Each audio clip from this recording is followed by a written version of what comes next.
Biyao's Wuxia Chronicles. Chapter 350. Qin Feiyang said, "You guys can be so righteous even after killing and robbing.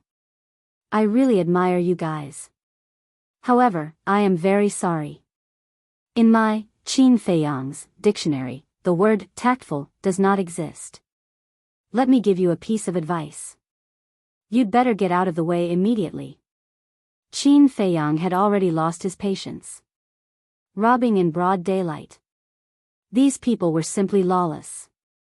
Did they really think he was a pushover? Lu Zhou screamed, "Oh my, did you hear that? He's threatening us?" Huh, the people around them laughed loudly. It was as if they had heard the funniest joke in the world. Their eyebrows were also filled with mockery and contempt. The woman looked at the burly man next to her and said respectfully, "Leader, we should just kill this arrogant guy." The burly man was wearing a golden tiger fur coat. He had a burly body and a rugged face. He was filled with a valiant aura. He looked at Qin Feiyang with a murderous look in his eyes. "Kill them." Following his command, the people holding the big iron bows all pulled out an arrow from the quiver on their backs. They drew the bows and loaded the arrows in one go. Whoosh! Immediately, more than 10 cold arrows shot toward Qin Feiyang and Wolf King like poisonous snakes bearing their fangs. In an instant, the void here was filled with a murderous aura. Whoosh! At this moment, Qin Feiyang made his move. He used the wind-riding steps and kept dodging the arrows as he went straight toward Lu Zhou and the other two. "He's so fast. Quick, quick, quick, stop him." The three of them changed their expressions. Qin Feiyang obviously wanted to kill them first. Lu Zhou had personally experienced Qin Feiyang's strength. The tall young man and the woman had also seen it with their own eyes. Even if they joined forces, they might not be a match for him. Before he finished speaking, 2 burly men stepped forward and stood in front of Qin Feiyang. Boom! The two of them threw a punch. A powerful aura swept out in all directions and the snow danced in the air. These 2 men were 5-star battle kings. Whoosh! In the meantime, more than a dozen arrows shot towards Qin Feiyang's legs like bolts of lightning. Qin Feiyang shouted, "White-eyed wolf, kill all those people who shot arrows. I've been waiting for you to say that." Wolf King's eyes glowed with an ominous light. He jumped down from Qin Feiyang's shoulder. "Tremble, you ants." With a roar, it instantly activated berserk rage and transformed into a muscular wolf. Those arrows that were shot over were like dead wood in front of it, unable to withstand a single blow. With a wave of its claws, the arrows were all shattered. Following closely, it rushed towards the men who had shot the arrows. What? It can actually transform. The surrounding Lu tribe members were all shocked, their faces filled with disbelief. Ah! 2 screams were heard. 2 men with iron bows had their heads smashed by the Wolf King's claws. In its berserk state, it possessed the combat strength of a 7-star battle emperor. Those who had shot the arrows were basically 1-star to 3-breath battle kings. How could they be its match? It was a one-sided slaughter. One after another, blood-curdling screams sounded out in succession. One after another, the clansmen of the Lu tribe continuously fell into pools of blood. Fresh blood dyed the snowy ground red. It was a ghastly sight. At the same time, Qin Feiyang was also fearless as he charged towards the 2 5-star battle kings. The moment they met, he raised both of his hands and golden light burst out from his palms. Both of his hands circulated the return formula at the same time. As the fists and palms collided, the 2 men immediately spat out a mouthful of blood. Their entire arms exploded on the spot and were sent flying. Even 5-star battle kings are not his match. Lu Zhou and the other 2 were shocked. Only now did they realize that this was an enemy that was more terrifying than they had imagined. "I've been very polite to you, but you've schemed against me again and again. You're simply courting death." Qin Feiyang did not stop as he charged towards Lu Zhou and the other two. Lu Zhou roared, "Chief, hurry up and attack. You're the only one who can kill him now." When the chief of the Lu tribe saw Wolf King killing in all directions, his murderous intent had already been aroused. "Little bastard, you've killed my tribesmen. You deserve death." He took a step forward and his aura exploded. He stretched out his fan-like hand and slapped towards Qin Feiyang's head. It was a 9-star battle king. "You're the only one who's allowed to rob and we're not allowed to kill your tribesmen. What a joke." Qin Feiyang was so angry that he laughed and slapped back without flinching. The return formula was displayed. The two big hands collided with a loud bang.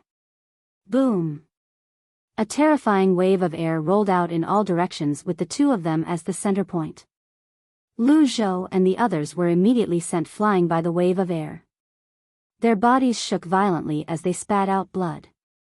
He can still fight with the chief. Many people found it unbelievable. The people who were hiding in the tribe also stared with their eyes wide open in disbelief. But in the next moment, an even more shocking scene appeared. The chief actually spat out a mouthful of blood. His body retreated continuously, and the golden tiger skin coat on his body was instantly torn apart. His robust body was revealed. As for his arm, it was lacerated and bleeding profusely. Looking at Qin Feiyang again. He was also retreating, and his arm was also badly mutilated. However, one had to know that he was only a 4-star battle king, and the chief was a 9-star battle king. There was a difference of 5 small realms. He was actually able to fight the chief of the Lu tribe to a standstill. Putting everything else aside, just based on this point alone, he was the victor. Lu Zhou and the other two were stunned. This was his true strength. It was actually so terrifying. However, they did not realize that a crisis was approaching. They saw Qin Feiyang rushing towards the three of them as if he had transformed into a blood-soaked god of war. His eyes were filled with bone-chilling killing intent. By the time they reacted, Qin Feiyang had already arrived in front of them. "Don't kill us. We know we were wrong. We'll kneel and apologize to you." The three of them were immediately scared out of their wits. They knelt in the snow and kowtowed with all their might. The situation has developed to this point. Do you think an apology is of any use? Qin Feiyang's big hand reached out and smashed the heads of the three without mercy. Bang! Bang! Immediately, the three of them fell to the ground and died. Only their terrified screams echoed in the sky above the tribe and did not dissipate for a long time. After killing the three of them, Qin Feiyang took out a healing pill with 2 patterns and threw it into his mouth. His badly mutilated arm immediately healed. At the same time, the battle on Wolf King's side had also ended. Except for the chief of the Lu tribe and the black-clothed old man, everyone else was killed. Corpses lay on the snow, and blood dyed a large area red. It was like Azura hell, and the smell of blood was pungent. "How dare you steal our cosmos bags with such little strength?" Wolf King walked to Qin Feiyang's side and looked at the chief of the Lu tribe and the black-clothed old man. His bell-like eyes were filled with contempt. "They're all dead." The two of them did not seem to hear as they glanced at the corpses of their tribesmen. Their hands were clenched tightly, and their hearts were bleeding. These people were the elites of the tribe and the pillars of the tribe. They did not expect that in just a moment, they were all lying on the ground. "I'm going to tear you to pieces." The chief of the Lu tribe suddenly looked at Qin Feiyang and Wolf King with a twisted and ferocious face. "You're blaming us? If it weren't for your insatiable greed, would they have died? If you really want to blame someone, you can only blame yourself. You caused their deaths." Qin Feiyang said lightly. Under the healing pill's healing, the wound on his arm had already healed. He was confident that he could get rid of the chief of the Lu tribe. No matter what you say, you have to die today." The chief laughed angrily. "If I don't kill you, they won't be able to rest in peace." The black-clothed old man also spoke. His voice was hoarse and low, and full of strong killing intent. Boom! The two of them trembled and activated their fighting souls at the same time. The chief's fighting soul was a black panther. Its body was dozens of meters long, and it was ferocious. The black-clothed old man's fighting soul was a giant sickle, like the sickle of the Grim Reaper. Its body was pitch black, and the sawtooth revealed an astonishing sharpness. You guys are really stubborn. Stand still, don't be scared by me. Wolf King laughed, and his body emitted a golden light, and a giant golden beast shadow appeared behind him. Strip! Wolf King shouted. The two fighting souls immediately floated toward the golden beast shadow. In the end, they were swallowed by the golden beast shadow. How could this be? The two of them were terrified. They were actually swallowed? What kind of fighting soul was that? It was too scary. However, in the next moment, their bodies and minds trembled, and their faces were filled with disbelief. They could not summon their fighting souls anymore. Now, kill! Qin Feiyang shouted in a low voice. The man and wolf were like the Grim Reaper, and they rushed toward the two of them.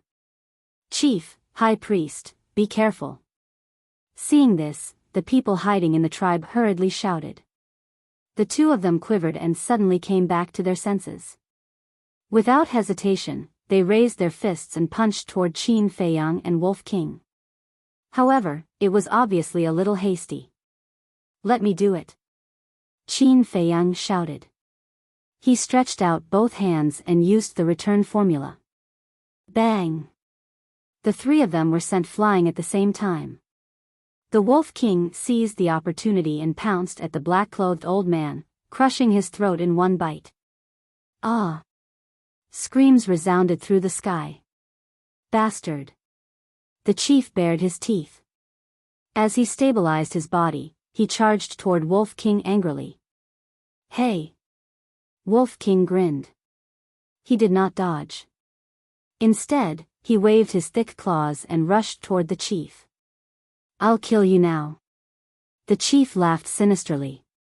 Although Wolf King was very strong, he was still a long way from a 9-star battle king. He was confident that he could blast Wolf King's head with one punch. Chief, be careful behind you. But at this moment, the 4 burly men guarding the gate shouted in unison.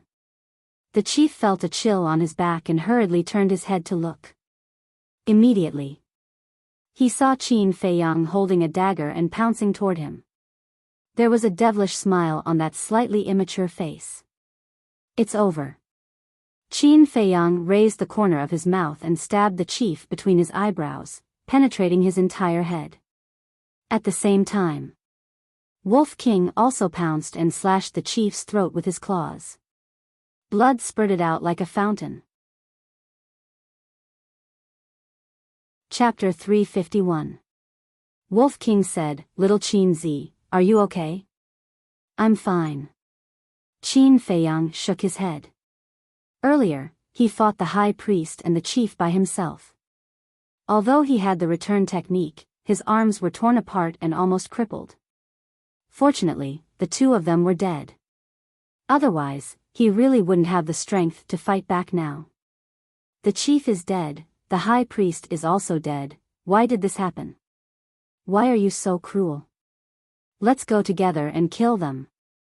At this moment, a large group of people rushed out of the tribe with a menacing aura. Wolf King's eyes flashed fiercely, and he said coldly, If you dare to take another step forward, I'll slaughter your entire tribe, and not leave a single one alive. Those people stopped in unison. Their faces were full of anger, but at the same time, there was also fear. Although the person called Qin Feiyang was seriously injured, the wolf was still alive and kicking. The most important thing was that the strongest person in the tribe was only a 1-star battle king. No one was a match for the wolf. They were afraid. If that wolf really unleashed its ferocious nature, then today, the Lu tribe would be doomed.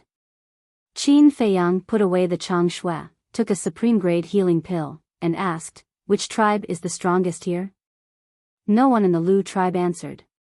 They all looked at him with hatred. Do you want to die? I'll help you. Wolf King was furious. With a terrifying murderous aura, he walked toward the gate. The strongest is the Purple Sun tribe. Someone immediately answered. Wolf King stopped and glanced at them one by one. He sneered and said, if I don't use some ruthless means, you won't be honest. No one dared to look into his eyes. They all lowered their heads and shivered. Qin Feiyang asked again, how far is the Purple Sun tribe from here? Someone said, very far. It takes a battle king 5 or 6 years to get there. So far? Qin Feiyang frowned. The heavenly thunder flame was a 6th grade pill fire. People in small tribes definitely didn't know. Therefore, he had to go to the Purple Sun tribe and ask those big shots. But he couldn't afford to waste 5 or 6 years. He pondered for a moment. He asked again, do you know the coordinates of the Ziyang tribe? Everyone shook their heads. Qin Feiyang frowned and said, how many tribes are there in the vicinity? Which tribe is the strongest? A brawny man said, there are more than 10 tribes of different sizes within 100 miles. The He tribe is the strongest. Qin Feiyang asked, where? The brawny man said, go straight south. When you see a glacier, you'll see the He tribe. Binghe, Qin Feiyang pondered for a moment, glanced at the people in front of the fence, and said, don't make any more trouble. Otherwise, this ruffian wolf will really slaughter your Lu tribe. Let's go. Qin Feiyang called out, turned around, and rushed to the east. Wolf King bared his teeth and glared at the people of the Lu tribe. Then he turned around and chased after Qin Feiyang. After the man and the wolf had left, the people of the Lu tribe rushed out and rushed towards the corpses of the chief and the high priest. Damn bastards. We can't let them off easily. Yes, we have to kill them and avenge the chief and the others. Everyone roared with righteous indignation. A 1-star battle king shouted, Lu Yu, come here. A 25-year-old black-clothed youth walked out from the crowd. He looked at the chief's corpse with red eyes and a face full of resentment. The 1-star battle king said, Lu Yu, as the only son of the chief, you must avenge the chief and the others. Lu Yu said with grief and indignation, I'm only a 5-star martial ancestor now. How can I avenge them? I have a way. The 1-star battle king stood up and muttered a few words in Lu Yu's ear. Okay, I'll go now. Lu Yu nodded and immediately ran into the tribe. In the center of the tribe, there was a tall wooden building. That was the chief's residence. Lu Yu ran into the wooden building without stopping. He entered the study and stood in front of a bookshelf. On the bookshelf, there were books neatly arranged. Lu Yu glanced at the books and reached out to grab one of the books, moving it slightly. Crack. Immediately. The bookshelf, which was originally one piece, split in the middle and slowly moved to the sides. A secret room appeared. The secret room was only 2 to 3 meters wide and there was a stone platform in the middle. On the stone platform, there were 6 chinkuan bags and a metal box. Lu Yu walked to the front of the stone platform and directly opened the metal box. Inside was a door that was the size of a baby's palm and emitted a hazy glow. It was the teleportation door. He grabbed the teleportation door and the 3 chinkuan bags and put them in his arms before walking out of the secret room. After the bookshelf closed, Lu Yu opened the teleportation door and stepped in. The next moment, he appeared in front of the gate of a tribe. This tribe was several times larger than the Lu tribe and was formed by thousands of wooden buildings. It occupied an area of 5 to 6 square kilometers. Not far from the tribe, there was an ice river that was more than 10 meters wide. The river flowed very slowly. If one didn't look carefully, one wouldn't even notice that the river was flowing. Wisps of white mist rose continuously and the cold air was bone-piercing. On the gate of the tribe, there were 4 bold and powerful words engraved. He tribe. At the gate stood 4 burly men, all wearing black wolf fur coats. Aren't you the son of the Lu tribe's leader? What did you come to our He tribe for? Seeing Lu Yu suddenly appear, the four of them couldn't help but be stunned. Lu Yu cupped his hands and said, "This junior has something to request an audience with leader He. I hope that the four of you can inform him." Request an audience with the leader? The four of them looked at each other and were even more puzzled. "Follow me." One of the burly men turned around and walked into the tribe. Lu Yu followed closely. Why did he suddenly come to our tribe? It seems like he used a teleportation door. I remember that the Lu tribe only has one teleportation door and usually treasures it like a treasure. They're actually using it this time? Really strange. The three burly men at the gate started discussing in low voices. A wooden building that was more than 10 meters tall was located in the center of the He tribe. After a moment, Lu Yu and that burly man came to the door. The door was tightly shut and it was completely silent. That burly man said respectfully, "Leader, the son of the Lu tribe's leader, Lu Yu, requests an audience." "Let him in." A hoarse voice came from inside the house. That burly man reached out and pushed open the door. Inside was a spacious hall. There was a bonfire in the center, burning fiercely and dispelling the cold current. Beside the bonfire, there was a wolf that was more than a meter long. That wolf had already been skinned. The surface was roasted golden, and the fragrance of meat filled the entire hall.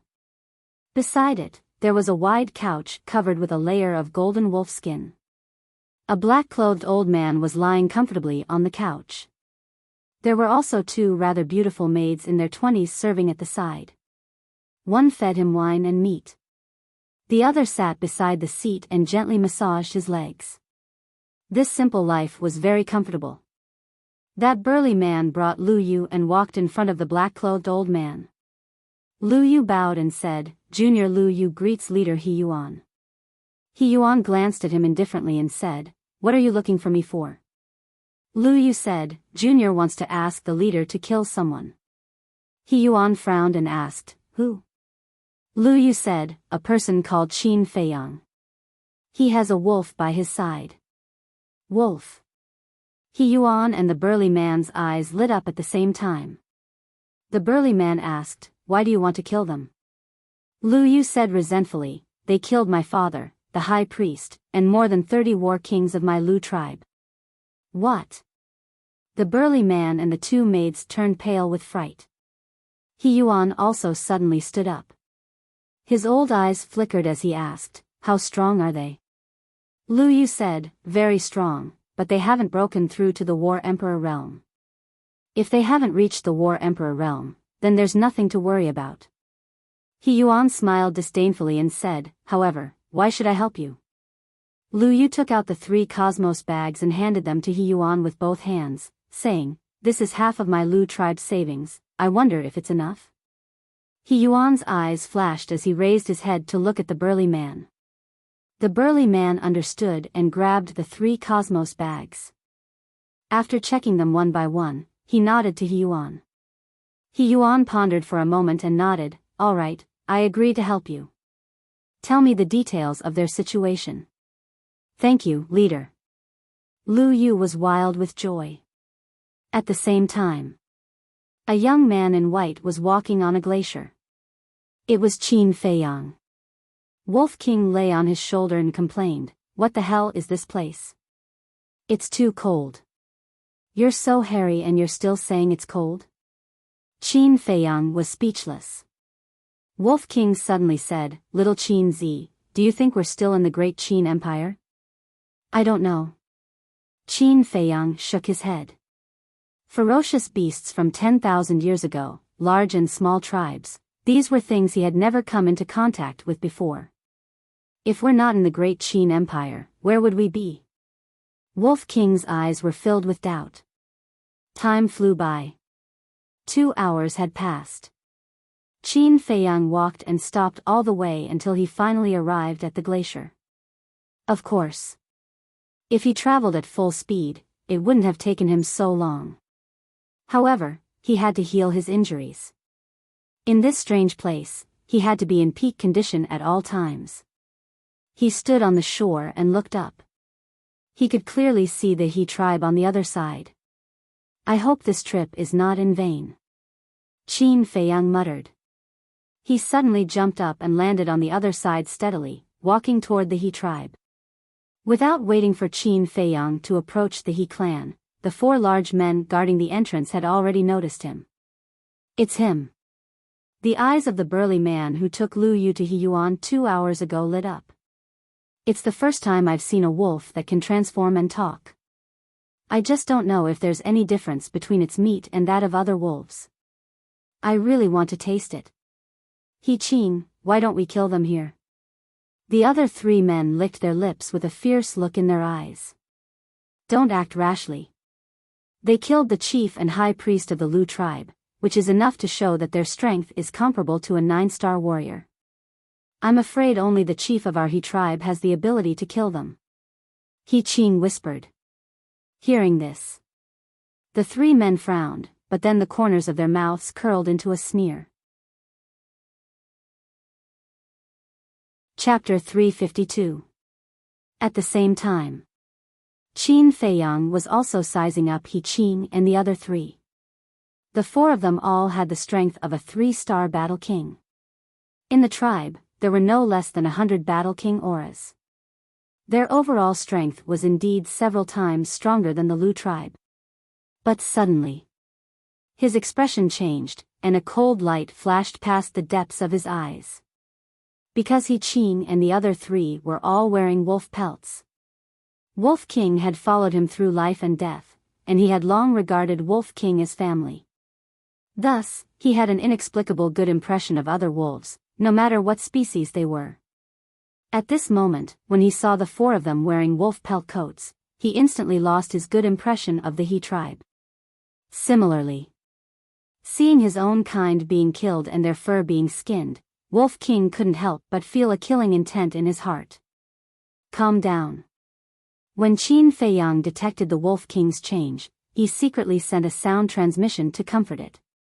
Right now, they hadn't figured out the strength of the He tribe, so they couldn't act rashly.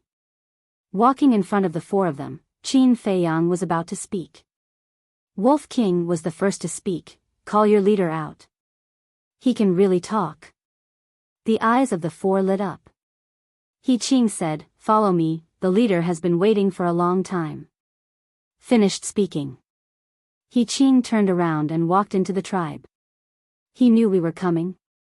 Qin Feiyang and Wolf King looked at each other, their eyes filled with surprise. Hurry up and go, what are you waiting for? It's your fortune that the leader is willing to see you. Don't dilly-dally. The other 3 berated. That's not right. Little Qin Z, there's a problem here. Wolf King sent a sound transmission. They had just arrived at the Forgotten Land, so how could the people of the He tribe know about them? It was even more impossible for them to know that they would come to the He tribe. The only explanation was that someone had tipped off the He tribe. As for the person who had tipped them off, there was no doubt that it was the Lu tribe. Isn't solving problems what we're best at? A cold light flashed in Qin Feiyang's eyes as he strode in. As soon as they entered the tribe, the 3 men closed the door and looked at the man and the wolf with cold eyes. Qin Feiyang glanced at the 3 of them, but his expression didn't change at all. He followed behind He Qin and looked around. Gradually, he realized that those who were slightly stronger were all wearing wolf fur coats. Qin Feiyang frowned and asked, if I may ask, why are you wearing wolf skins? He Qin turned his head to look at the Wolf King on Qin Feiyang's shoulder. His eyes flashed and he turned his head again. In our He clan, wolves represent a kind of honor. Being able to kill wolves is a symbol of strength. Only those who wear a coat made by Wolf King are qualified to be called strong. He Qin did not hide anything, but his eyes flashed with a fierce light. However, the murderous light in Wolf King's eyes was even more shocking. If it weren't for Qin Feiyang stopping him, he would have killed in all directions and turned the He clan's tribe into a river of blood. A moment later, under He Qin's lead, a man and a wolf walked into the wooden building where He Yuan was. "Bastard, you've gone too far." As soon as he entered the hall and saw the golden wolf roasted by the bonfire, Wolf King exploded on the spot. He Yuan looked at Wolf King and his eyes lit up. "Not bad, I like you. Now I'll give you two choices. First, follow me from now on. Whatever I tell you to do, you will do it. Second, I'll kill you, roast you and eat you. Your meat should be delicious." He Yuan chuckled as he spoke, and he'd completely taken Qin Feiyang to be heir and disregarded him. Interesting. Qin Feiyang crossed his arms, the corner of his mouth pursed with a trace of playfulness, and said, "Make trouble, do whatever you want." "Heard of it." Wolf King chuckled and looked at He Yuan with disdain. "Follow you? Why don't you go take a piss and look at yourself? Brother will also give you two choices. First, be my human pet. In the future, wherever I point, you will go. Second, I will kill all your clansmen and make you beg for death." Wolf King bared his teeth, his eyes full of ridicule. He Yuan's face darkened. Seeing this, He Qing shouted at Wolf King, "You actually dare to offend the leader, you must have eaten the heart of a leopard. You're the one who ate the heart of a leopard. Brother has tolerated you for a long time. Who do you think you are? How dare you yell at brother? You're courting death." Wolf King flew into a rage. He rushed out from Qin Feiyang's shoulder and slapped He Qing's head with his claws. "Ah!" He Qing immediately screamed, his head burst open, and fell to the ground, dying on the spot. "Ah!" The two maids couldn't help but scream when they saw this bloody scene. Their faces were filled with fear. He Yuan also suddenly stood up, his old eyes filled with killing intent. "Human pet, do you still want to rebel?" Wolf King jumped up and landed on Qin Feiyang's shoulder, looking down at He Yuan from above. Previous chapter. Next chapter. Boom. A terrifying pressure suddenly roared out from He Yuan's body, pouncing towards the man and wolf, War Emperor. Qin Feiyang frowned. So this person was an expert of the War Emperor realm. No wonder he dared to be so arrogant. But even if it was a war sect, he wasn't afraid, let alone a mere war emperor.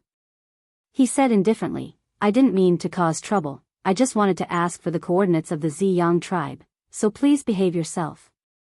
It would have been better if Qin Feiyang didn't say this, but once he said this, He Yuan thought that Qin Feiyang was afraid of him. He Yuan said, "Now, I'll give you two choices." But before he could finish, Qin Feiyang said impatiently, "This choice, that choice, aren't you tired of it?" He Yuan was startled, and immediately laughed sinisterly, "Little bastard, there is a price to pay for being arrogant, I will crush your head."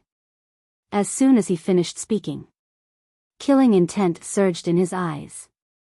Taking a step forward, his old hand reached out like an eagle's claw, grabbing towards Qin Feiyang's head. Qin Feiyang was not afraid in the slightest, and said indifferently, "Are you sure you want to make a move?" Still so calm.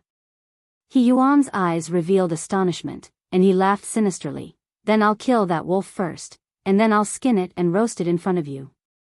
Let's see if you can still be so calm. You won't cry until you're in the coffin." Qin Feiyang's gaze turned cold, and he instantly disappeared with Wolf King. "Where is he?" He Yuan's eyes widened as he hurriedly scanned his surroundings. But there wasn't even a shadow. What's going on? Lu Yu walked out from behind a screen, his face also full of surprise. He Yuan suddenly turned his head and said sternly, "You still dare to ask me? Why didn't you tell me earlier that he had such an ability?" Lu Yu's body and mind trembled, and he shook his head in horror. "I don't know either." He Yuan raised his eyebrows. But at this moment, Qin Feiyang appeared out of thin air, glanced at Lu Yu, and ran outside. Lu Yu shouted, "He's appeared again." He Yuan turned around and shouted, "Stop right there." But Qin Feiyang turned a deaf ear and ran out of the hall like a wisp of smoke. Running out of the hall, he went to the castle again. "Damn bastard. He Yuan flew into a rage and chased after him. Lu Yu also hurriedly ran out. But there was no trace of Qin Feiyang at all. He Yuan looked not far away and shouted, "Did you see that man and wolf?" There was a group of children playing there, and some adults were watching over them. Hearing that, those people shook their heads and looked at He Yuan in confusion. What the hell is going on? He Yuan's mind was in a mess. Lu Yu stood behind He Yuan, also in extreme disbelief.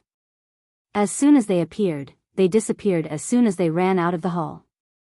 Could it be that they were ghosts? Shua.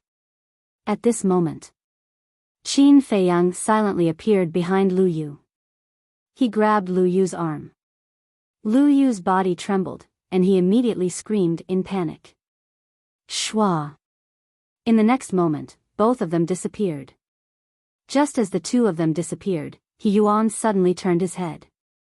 Seeing that Lu Yu had also disappeared, he couldn't help but feel his scalp explode. Was this a human or a ghost? Everyone, pay attention. From now on, be careful and alert. If you find that man and wolf, inform me immediately. He Yuan's roar alarmed the entire He clan. At the same time, inside the castle, Qin Feiyang, Fatso, and Wolf King surrounded Lu Yu, their eyes shining with a cold light. However, Lu Yu was extremely terrified. Where was this place? Was he still in the He clan? Wolf King glanced at the pangolin dozing off and said angrily, "You idiot, don't you have eyes? Quickly come and help. He's just a martial ancestor, does he need my help?" The pangolin said unhappily. Fatso said, "It's not a matter of helping or not, it's a matter of attitude. Your attitude is very insincere, you know." The pangolin said angrily, "Then what? Is this considered sincere?" Fatso said, "You have to really integrate into our small team, unite with us, and advance side by side." Wolf King nodded and said, "Yes, we'll share blessings and we'll share misfortunes. It's really troublesome." The pangolin pursed his lips unhappily, but suddenly he was stunned and said, "Wait, what did you say? We'll share blessings and we'll share misfortunes?" Wolf King was stunned, coughed dryly, and said, "I'm sorry, I said something wrong. What I want to say is, we'll share misfortunes." "You're talking nonsense," asked Qin Feiyang and Fatso, "who doesn't know your character? If I believe your nonsense, sooner or later I will be scammed by you." The pangolin snorted coldly, his eyes full of disdain. Wolf King was a little annoyed. "It can talk too." Lu Yu, who was at the side, looked at the pangolin in disbelief. "What are you looking at?" The pangolin was extremely angry, and ran up to beat him up, causing Lu Yu to scream miserably. "Scream your sister, shut up for this king. Speak, who are you? Why do you want to harm Qin Feiyang? If you don't tell me the truth, this king will find a stick and stab your chrysanthemum." The pangolin roared. Lu Yu's chrysanthemum tightened, and said in fear, "I am the son of the Lu tribe's leader." At this moment, he told her everything that had happened without concealing anything. Finished. Seeing the two of them, the eyes of the two beasts became extremely cold. He quivered and hurriedly said, "I was wrong, I won't dare to do it again, let me go, I promise you, I won't provoke you again." Chapter 353. Lu Yu asked, "What's the problem?" Fatso shook his head and said, "Are you an idiot? Can't you see that Brother Wolf wants to kill you?" Hearing this, Lu Yu's face turned pale. "You don't have to do this kind of thing. I'll take care of it." The pangolin roared and beat him up again. He finally vented all the anger he had suffered from Wolf King. Seeing that Lu Yu was about to be beaten to death, Wolf King hurriedly said, "Stop, stop, don't kill him." The pangolin said angrily, "Didn't you say you wanted to kill him?" Wolf King said, "When did I say that? That's just Fatso's self-righteous idea." Fatso was stunned and puzzled. "Then what are you going to do?" Wolf King said angrily, "How did you become so stupid?" Of course, we're going to rob the Lu tribe. Rob? The pangolin was stunned and muttered, "It seems interesting." It couldn't help but be eager to try. Fatso also suddenly realized and said with a sneaky smile, "Brother Wolf is really shameless." Damn, looking for trouble? Wolf King glared at him and asked, "Do you have a portal on you?" Of course. Fatso patted his chest. That's good. Let's split up. Fatso, little follower, you take Lu Yu and go to the Lu tribe immediately. Brother and little Qin Zi stay here and turn the He tribe upside down. Wolf King said. Leave it to Fat Lord. Fatso laughed. Throughout the whole process, Qin Feiyang did not interrupt. It was a tacit agreement. However, he felt more or less helpless. Only when doing this kind of thing would the ruffian wolf be so enthusiastic. Wolf King jumped and landed on Qin Feiyang's shoulder, roaring in high spirits, "Let's go out and do something big." What should we do? Qin Feiyang asked. Kill everyone above the War King level. Wolf King's ferocious nature erupted. Qin Feiyang shook his head and smiled. With a thought, he appeared outside with Fatso and the pangolin. Fatso immediately opened a portal and walked in with Lu Yu. Interesting, interesting. The pangolin chuckled and quickly followed. Coincidentally, at this moment, two burly men dressed in wolf skins walked towards them. He has appeared. Leader, come out. As soon as they saw Qin Feiyang, the two of them shouted. In the meantime, his battle chi surged as he activated his fighting soul and charged towards Qin Feiyang. Both of them were 3-star battle kings. An ant trying to shake a tree. Qin Feiyang snorted coldly. He was now a 4-star battle king, and he could easily crush both of them. He struck out with his palm. Red-colored sword chi appeared and transformed into a shocking storm that swept out. Ah! The two of them died on the spot. They were minced into pieces by the sword chi, and their blood dyed the sky red. At this moment, He Yuan ran out of the hall. When he saw this scene, he was instantly enraged. Damn bastard, I'm going to kill you. He charged towards Qin Feiyang at lightning speed. His entire body was filled with bone-chilling killing intent.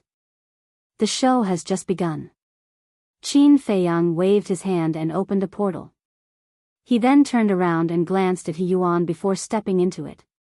In the next moment, he appeared in front of the He clan's gate. Leader, he's here. The 3 men guarding the gate were shocked. As they shouted, they used their battle arts and charged towards Qin Feiyang. You want to kill me with just the 3 of you? Qin Feiyang pointed his finger at them. Red-colored sword chi surged out like a raging wave. In the blink of an eye, it engulfed the 3 men. Ah! 3 cries of agony were heard too. Next, the red-colored sword chi whizzed past. It destroyed the gate of the clan. It shattered the tall fence. The few wooden buildings close to the door instantly collapsed and turned into ruins. 6 burly men dressed in wolf skins rushed out of the ruins. All of them were covered in cuts and bruises and were bleeding profusely. Little bastard, you dare to destroy our clan's gate. Today, even if you have wings, you can't fly away. The 6 men roared and angrily rushed towards Qin Feiyang. 4 of them activated their battle souls. The other 2, although they did not have battle souls, they also took out a pitch-black broadsword. A.O. Qin Feiyang was about to make a move, but Wolf King rushed out first. He directly activated the Berserker's Fury. Its aura, like a volcanic eruption, soared crazily. It took a step forward and swung its 2 thick claws like 2 arms. His terrifying strength crushed everything in its path. Ah! In the blink of an eye, those 6 burly men, with painful screams, flew out horizontally, blood spurting out of their mouths. Immediately, like 6 blood-stained meteorites, they smashed into several wooden buildings and then never appeared again.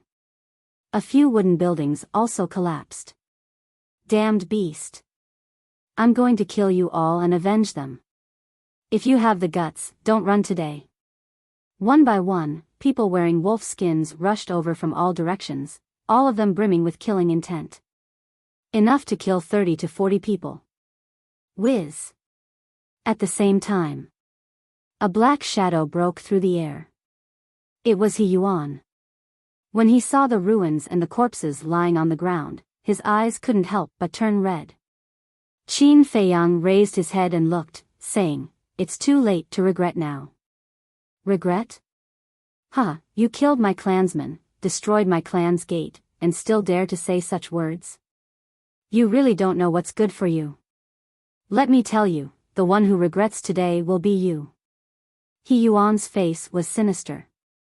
The pressure completely erupted, enveloping Qin Feiyang and Wolf King. Wolf King said, his strongest aura is about the same as Elder Wan's.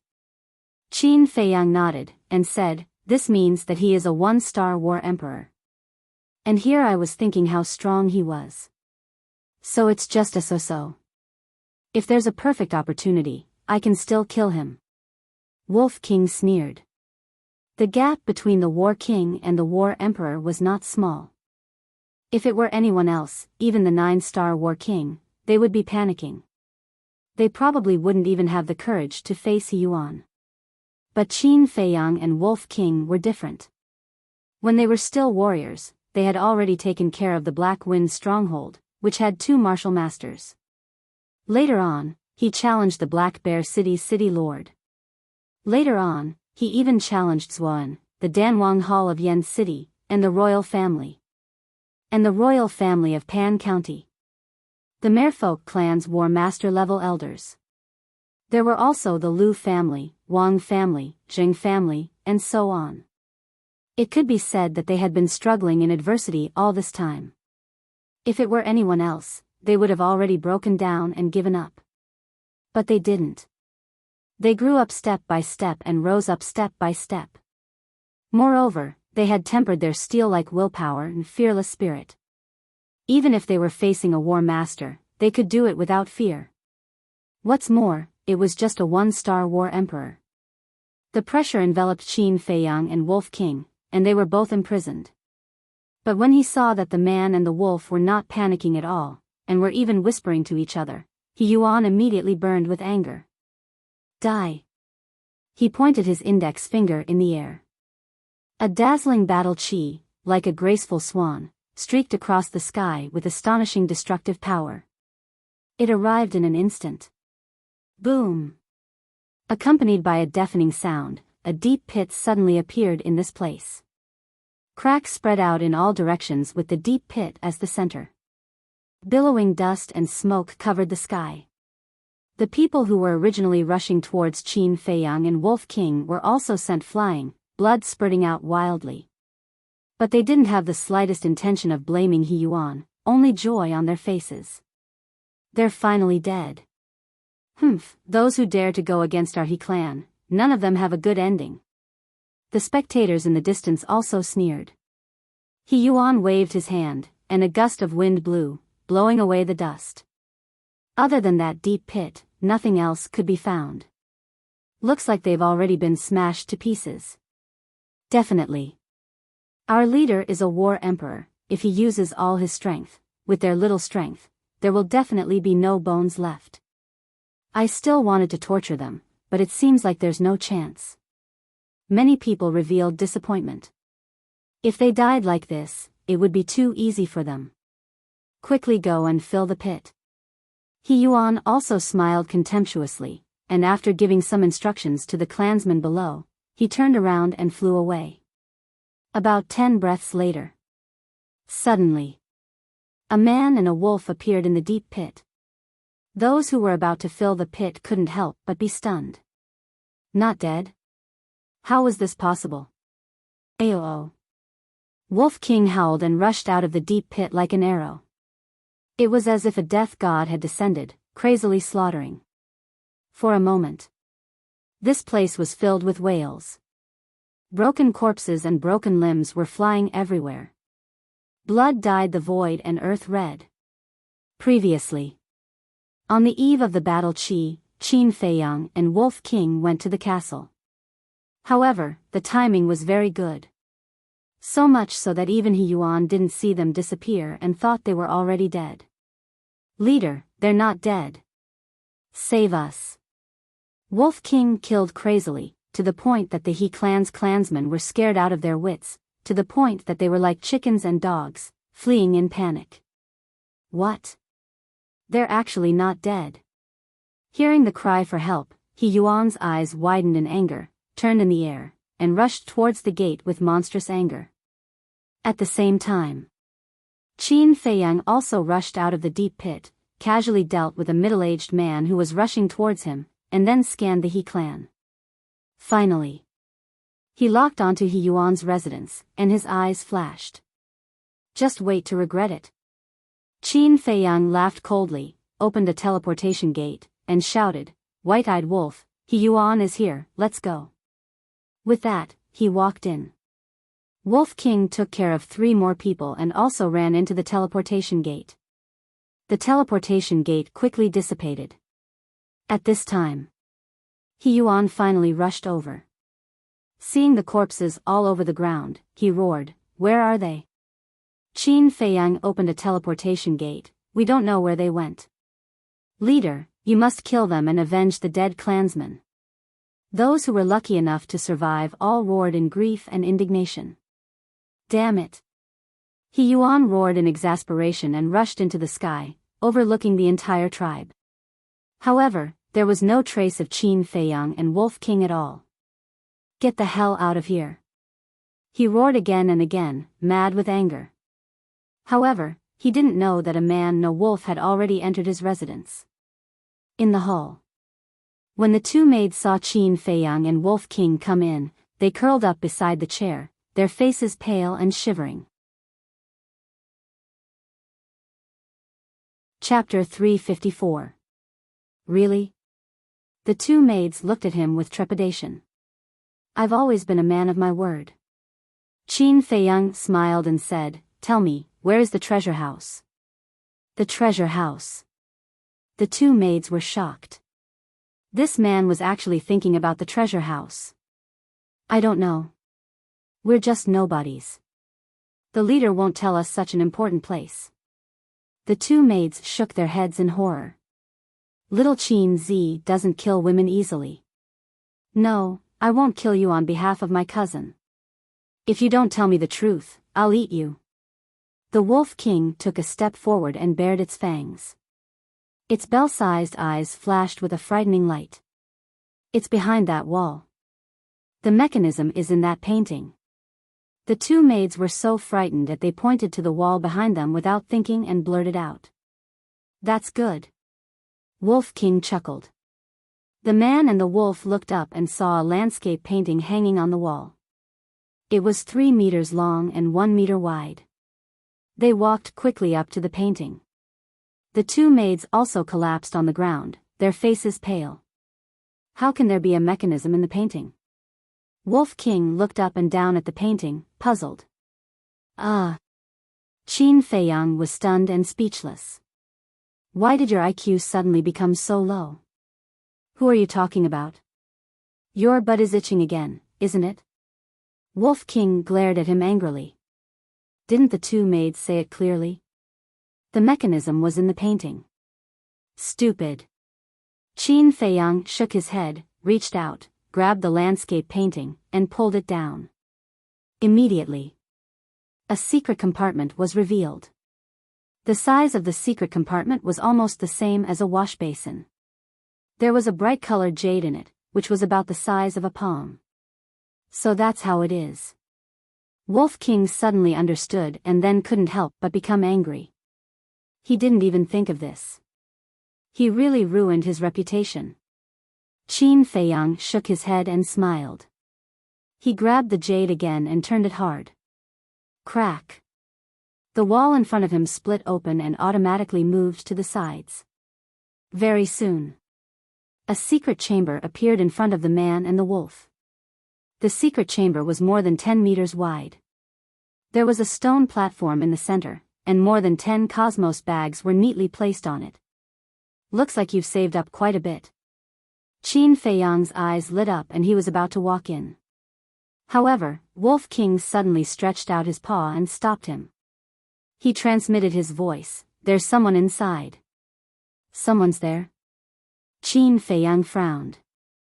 He scanned the empty chamber. Where was there anyone? But suddenly, he looked at the stone platform. The stone platform was 1 meter tall and 2 meters wide. If there really was someone, they must be hiding behind the stone platform. Qin Feiyang secretly took out the Chang Shui and hid it in his sleeve. He used telepathy to say, "Pretend you don't know." Wolf King nodded. There are actually so many Qinkuan bags. We've struck it rich this time.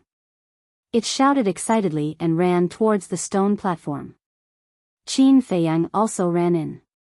A man and a wolf came to the stone platform. Qin Feiyang stretched out his hand and grabbed the Qinkuan bag. Boom! Sure enough, at this moment, a skinny white-haired old man jumped out from behind the stone platform and slapped at Qin Feiyang with lightning speed. Qin Feiyang raised the corner of his mouth. The hand that was reaching for the Qinkuan bag suddenly moved up and collided with the white-haired old man's palm. The return formula reappeared. The two of them retreated at the same time, their arms were bleeding. But at the same time, Wolf King pounced. It opened its mouth wide, revealing white fangs. Its current size was 5 or 6 meters long. When it opened its mouth, it was enough to swallow the whole person. It bit the white-haired old man's head, and its fangs were as sharp as blades. In just an instant, it bit off the white-haired old man's head. Blood spurted out from the bowl-sized wound. The white-haired old man didn't even have time to scream before he breathed his last. Bah! Wolf King landed on the ground and immediately spat out his head. He swung his tongue and cursed, "It stinks. How long has it been since I washed my hair? It's disgusting." Qin Feiyang took a healing pill and put away the Qinkuan bag on the stone platform. He looked at the headless body of the white-haired old man with lingering fear. If he hadn't noticed it in advance, he and Wolf King would have died without a doubt. Because this person was the 9-star battle king. Fortunately, Wolf King's nose was sharp enough and he was lucky enough to escape death. Wolf King chuckled and said, "Little Qin Zi, I saved your life again." Qin Feiyang smiled and said, "Let's record it first." "You can record this?" Wolf King was stunned. "Let's go." Qin Feiyang shook his head and laughed. He turned around and walked out of the secret room, glancing at the hall. The two maids had actually disappeared. "Leader, they're inside." At this moment, the voices of the two maids sounded outside the door. Whoosh! Following closely, a black figure rushed into the hall. Who else could it be but He Yuan? "Retreat!" Qin Feiyang shouted. He rushed to the wall on the left and punched a hole in it. Then, he and the Wolf King ran in one after the other. He Yuan didn't chase after them and rushed straight into the secret room. Seeing the empty stone platform and the white-haired old man's body, his old face suddenly turned ashen. Qin Feiyang and Wolf King were also surrounded at this moment. They were surrounded by people from the He clan. There were more than 80 people, surrounding them so tightly that not even a drop of water could leak out. Those pairs of sinister eyes seemed to want to pull out the tendons, pull out the bones, and crush the man and wolf into ashes. "What do you want? Don't think that I'm afraid of you just because you have more people. If you have the guts, let's fight one-on-one." Wolf King shouted timidly. "Who has the mood to fight one-on-one with you? So what if we bully you because we have more people? Activate your fighting souls." Boom! Powerful auras burst out one after another. One by one, fighting souls rose into the air. There were beast fighting souls, weapon fighting souls, and some rare plant fighting souls. In the blink of an eye, there were more than 60 fighting souls. This was incredible. This was because not everyone was able to awaken a battle spirit after breaking through to the Battle Emperor realm. The success rate was only half. Judging from the current situation, 2/3 of the battle kings of the He clan had activated their fighting souls. This probability was very rare. However, in front of Wolf King, without absolute strength, it didn't matter how many fighting souls there were. Are you sure you want to do this? Wolf King shrunk his head, feeling a little guilty. Don't talk nonsense with it. Kill. Everyone roared in unison. The sound of killing shook the sky. The 60 over battle souls charged towards the man and the wolf in unison. The aura of a single fighting soul was not strong. But when all the fighting souls were combined, the vast momentum made even Qin Feiyang's expression change. The killing intent soared into the sky. Hey! Do you really think I'm afraid of you? Little guy, I'll let you see how powerful I am. Wolf King's eyes were full of disdain, and his previous timidity was swept away. Boom! A shocking aura burst out from his body. A huge golden beast shadow appeared out of thin air, as if the king of all beasts had descended, shaking the entire area. Deprive. Following Wolf King's long roar, the 60 fighting souls flew uncontrollably towards the golden beast shadow. In the blink of an eye, those fighting souls were swallowed by the golden beast shadow in one gulp. What? There's actually such a thing? Oh no, I can't activate my fighting soul. Me too. What's going on? The place was suddenly in chaos. Everyone's face was full of shock and disbelief. This was too ridiculous. How could the fighting souls disappear? I, He Yuan, swear that if I don't kill you, I'm not human. At this moment, an angry roar came out from the secret room. Qin Feiyang's expression changed as he shouted to Wolf King, hurry up and kill our way out. Ayo! Wolf King raised his head and howled, his ferocious might unparalleled. One man and one wolf were like two human-shaped Tyrannosaurus Rex, crazily slaughtering their way out. Boom! The wooden building behind them shattered into pieces with an earth-shattering sound. He Yuan rushed out from the ruins. His eyes were bloodshot. Seeing that the man and the wolf were about to break out of the encirclement, He Yuan shouted, they killed the high priest and stole all our savings. Quickly stop them. What? The high priest was in seclusion in the secret room and was about to break through to the one-star war emperor. He was actually killed by them? How preposterous. Not only did they strip us of our fighting souls, they also stole our treasures. Even if I have to risk my life, I can't let you escape. Kill. Everyone went crazy. One after another, they pounced on the man and the wolf without caring about their lives. At the same time, He Yuan also rushed towards the man and the wolf, his entire body shrouded in a murderous aura. Not good. Qin Feiyang's expression changed. He grabbed Wolf King and entered the castle without hesitation, temporarily avoiding the danger. Wolf King turned into the size of a palm and jumped onto the iron box that contained the 6-word divine arts. He said with joy, hee hee, it seems that we have really driven them crazy. Qin Feiyang let out a long breath and laughed, let's rest first, wait for Fatso to send us a message. Wolf King said, have you forgotten? The image crystal can't be sent here. That's right. Qin Feiyang frowned. That's not right. We can't send a message to Yan Nanshan and Ren Wushuang because they aren't in the Forgotten Land. But Fatso and we are both here. Logically speaking, we should be able to communicate with each other. Qin Feiyang said. Wolf King was stunned and nodded, it seems to make sense. Why don't you give it a try? Qin Feiyang took out the image crystal and poured his battle chi into it. In less than 3 breaths, an illusory figure appeared. It was Fatso. Can it really work? Qin Feiyang and the Wolf King stared blankly for a moment before they were overjoyed. As long as they could communicate with each other in the Forgotten Land, it would be much easier to do things in the future. Fatso was also a little surprised. However, with his brain, he understood after thinking carefully. He chuckled and said, "Boss, Brother Wolf, are you guys trapped and asking Master Fatty for help? TSK. You think they can trap us? You underestimate me and little Qin Zi too much. But you haven't come back for so long, are you in trouble?" "I knew it, Fatso is not reliable, I shouldn't have let you go," Wolf King said disdainfully.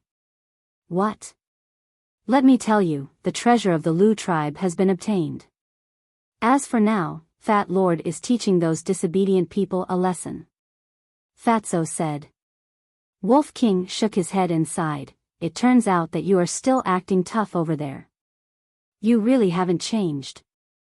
After a pause, Wolf King said lightly, "Let me tell you a piece of good news, we also got the treasure of the He tribe." "What?" When Fatso heard this, he suddenly became excited and roared, "Wait for me, when I'm done here, I'll meet you immediately." Chapter 355. The tribe outside was in a mess. The high priest was dead. The treasures were gone. The war soul was also taken away. 40 to 50 war kings had also fallen. The overall strength of the tribe could be said to have plummeted. They searched everywhere for Qin Feiyang and Wolf King.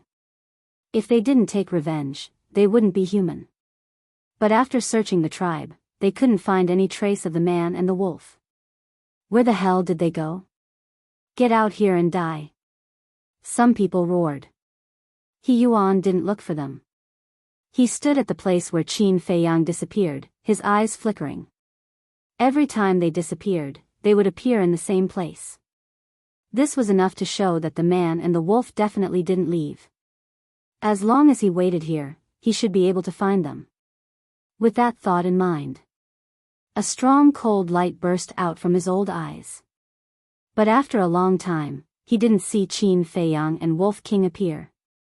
He began to wonder if his judgment was wrong. Had the man and the wolf left long ago? His mind was in a mess. He didn't know if he should continue to wait or go somewhere else to look. Inside the castle, Qin Feiyang pricked up his ears and listened carefully to the movements outside. Wolf King asked, "How is it? Is it safe outside?" "I didn't hear anything.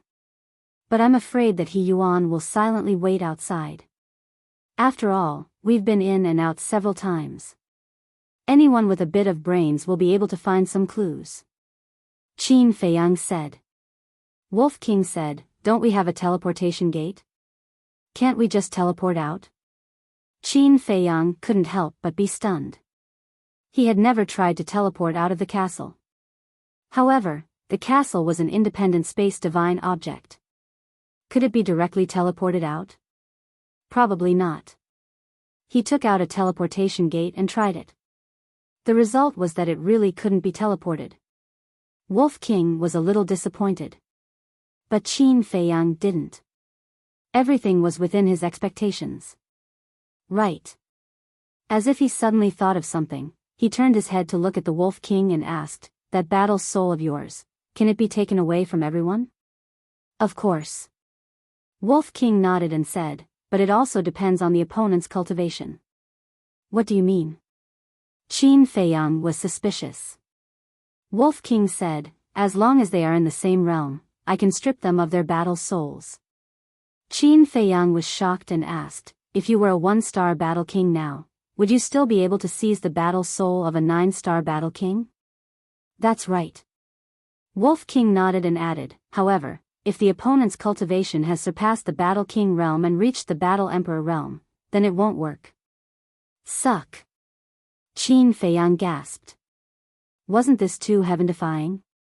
If Wolf King broke through to the 1-star combat emperor, wouldn't he be able to take away the fighting soul of a 9-star combat emperor? With such a terrifying ability, who would dare to go against it in the future? Wolf King smiled proudly and asked, "What are the innate abilities of your 3 war souls?" Qin Feiyang smiled and said, "Don't you always like to keep people in suspense? I will also keep it a secret this time. TCH, it's just 3 broken war souls, what's the big deal? Wolf King's eyes were filled with disdain. Yes, I do have broken war souls, but I have a lot of them, 3 of them. Your war soul is awesome, but unfortunately, there is only one. This proves that there is still a gap between you and me. Qin Feiyang joked. I'll bite you to death. Wolf King bared his teeth and pounced towards Qin Feiyang. Qin Feiyang sent it flying with a slap. He said unhappily, all right, stop messing around. Let me think about how to get rid of He Yuan. Although he was not afraid of He Yuan was a 1-star combat emperor and was not easy to deal with. Got it. Suddenly, his eyes lit up. He took out an illusory form pill and threw it into his mouth, turning into a skinny old man with white hair. Wolf King was still brooding over the fact that Qin Feiyang had sent it flying, but when he saw Qin Feiyang's change, he couldn't help but be surprised. Because Qin Feiyang's current appearance was that of the He tribe's high priest. He wanted to use this identity to confuse He Yuan. Was that possible? He Yuan already knew that the high priest was dead. Now that he had turned into the high priest, if he went out and was seen by He Yuan, he would definitely be suspicious. It wouldn't work. Qin Feiyang laughed. I'm not trying to confuse him, I'm just trying to distract him. As long as he's distracted, we'll have a chance to launch a sneak attack. At the same time, he took out Chang Shui and threw it to Wolf King, saying seriously, I'll leave the mission of the sneak attack to you, you must kill him in 1 hit. Wolf King hesitated for a moment, then nodded, all right, big brother will fight it out with him. Qin Feiyang took out another rib and lowered his head to look at it, his eyes shining. Although this thing couldn't compare to Chang Shui, it was undeniable that it was also a treasure. It was perfect to use it as a bludgeon. Putting the rib into the leader's body, he turned to the Wolf King and asked, are you ready? Attack at any time. Wolf King's eyes flickered with a cold light. Qin Feiyang smiled coldly and appeared outside in an instant. He Yuan was about to lose his patience and was about to go somewhere else.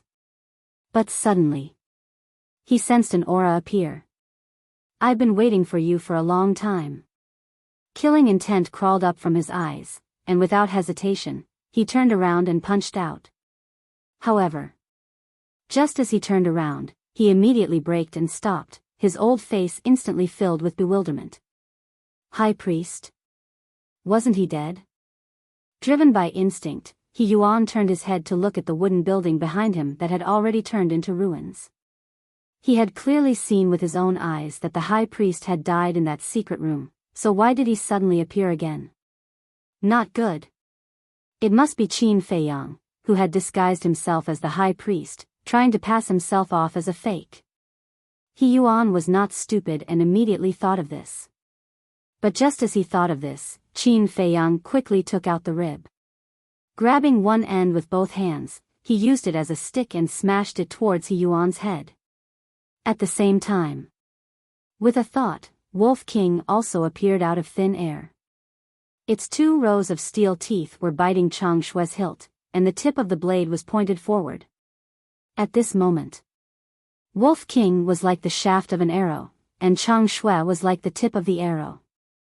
The wolf and the dagger fused together and transformed into a bone-piercing arrow. As soon as it came out, it shot towards He Yuan's lower abdomen. In the blink of an eye, He Yuan had just turned around when the hard rib smashed into his head. Bang! Ah! At this moment, He Yuan saw stars and howled in pain. Damn it! It's really you. Go to hell. He roared and raised his hand to slap Qin Feiyang's head. If he was hit, Qin Feiyang's head would definitely explode on the spot. But at this moment, Wolf King and Chang Shui arrived. Chang Shui was invincible and easily broke through He Yuan's lower abdomen, pierced through his qi, and swept out from behind. Immediately, a palm-sized bloody hole appeared on He Yuan's lower abdomen, penetrating from front to back. A glaring stream of blood spurted out from the hole. A heart-wrenching pain suddenly swept over What's going on? He Yuan lowered his head to look. When he saw the bloody hole, his old eyes were filled with deep disbelief. Two mere war kings actually had the ability to break through his lower abdomen and chi si. Was he dreaming? The next moment. He couldn't help but scream. At the same time, Qin Feiyang and Wolf King also retreated. While He Yuan screamed, he turned to look at Wolf King. Seeing the dagger in Wolf King's mouth, his face immediately became twisted and ferocious. Without a doubt, it was that dagger that broke through his lower abdomen and chi si. But this was too unbelievable. What level of dagger was that? How could it be so terrifying?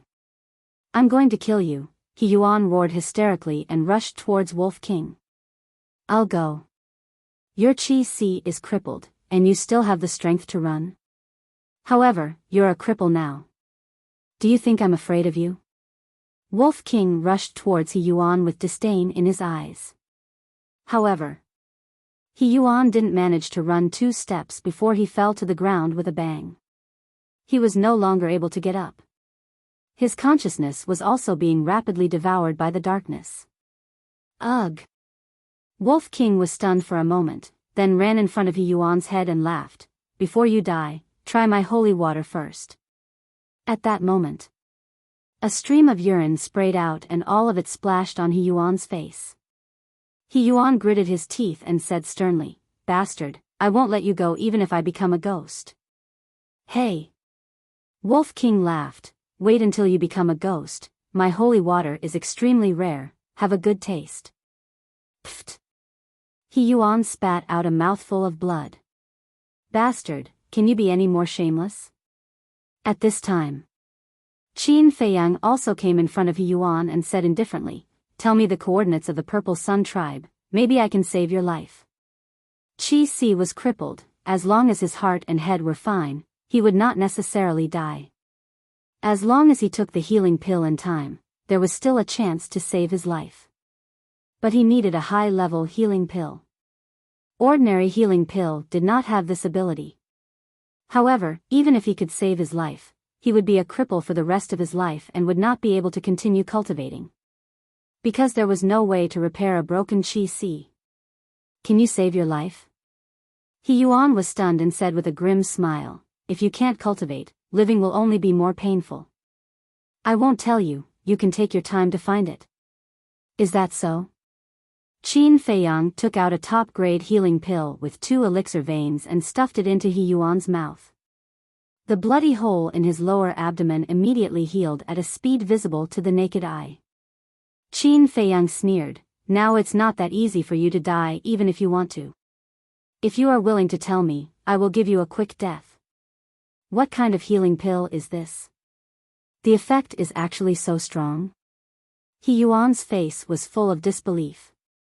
Qin Feiyang lost his patience and shouted, "Are you going to tell me or not?" He Yuan laughed sinisterly, "I won't tell you even if you kill me.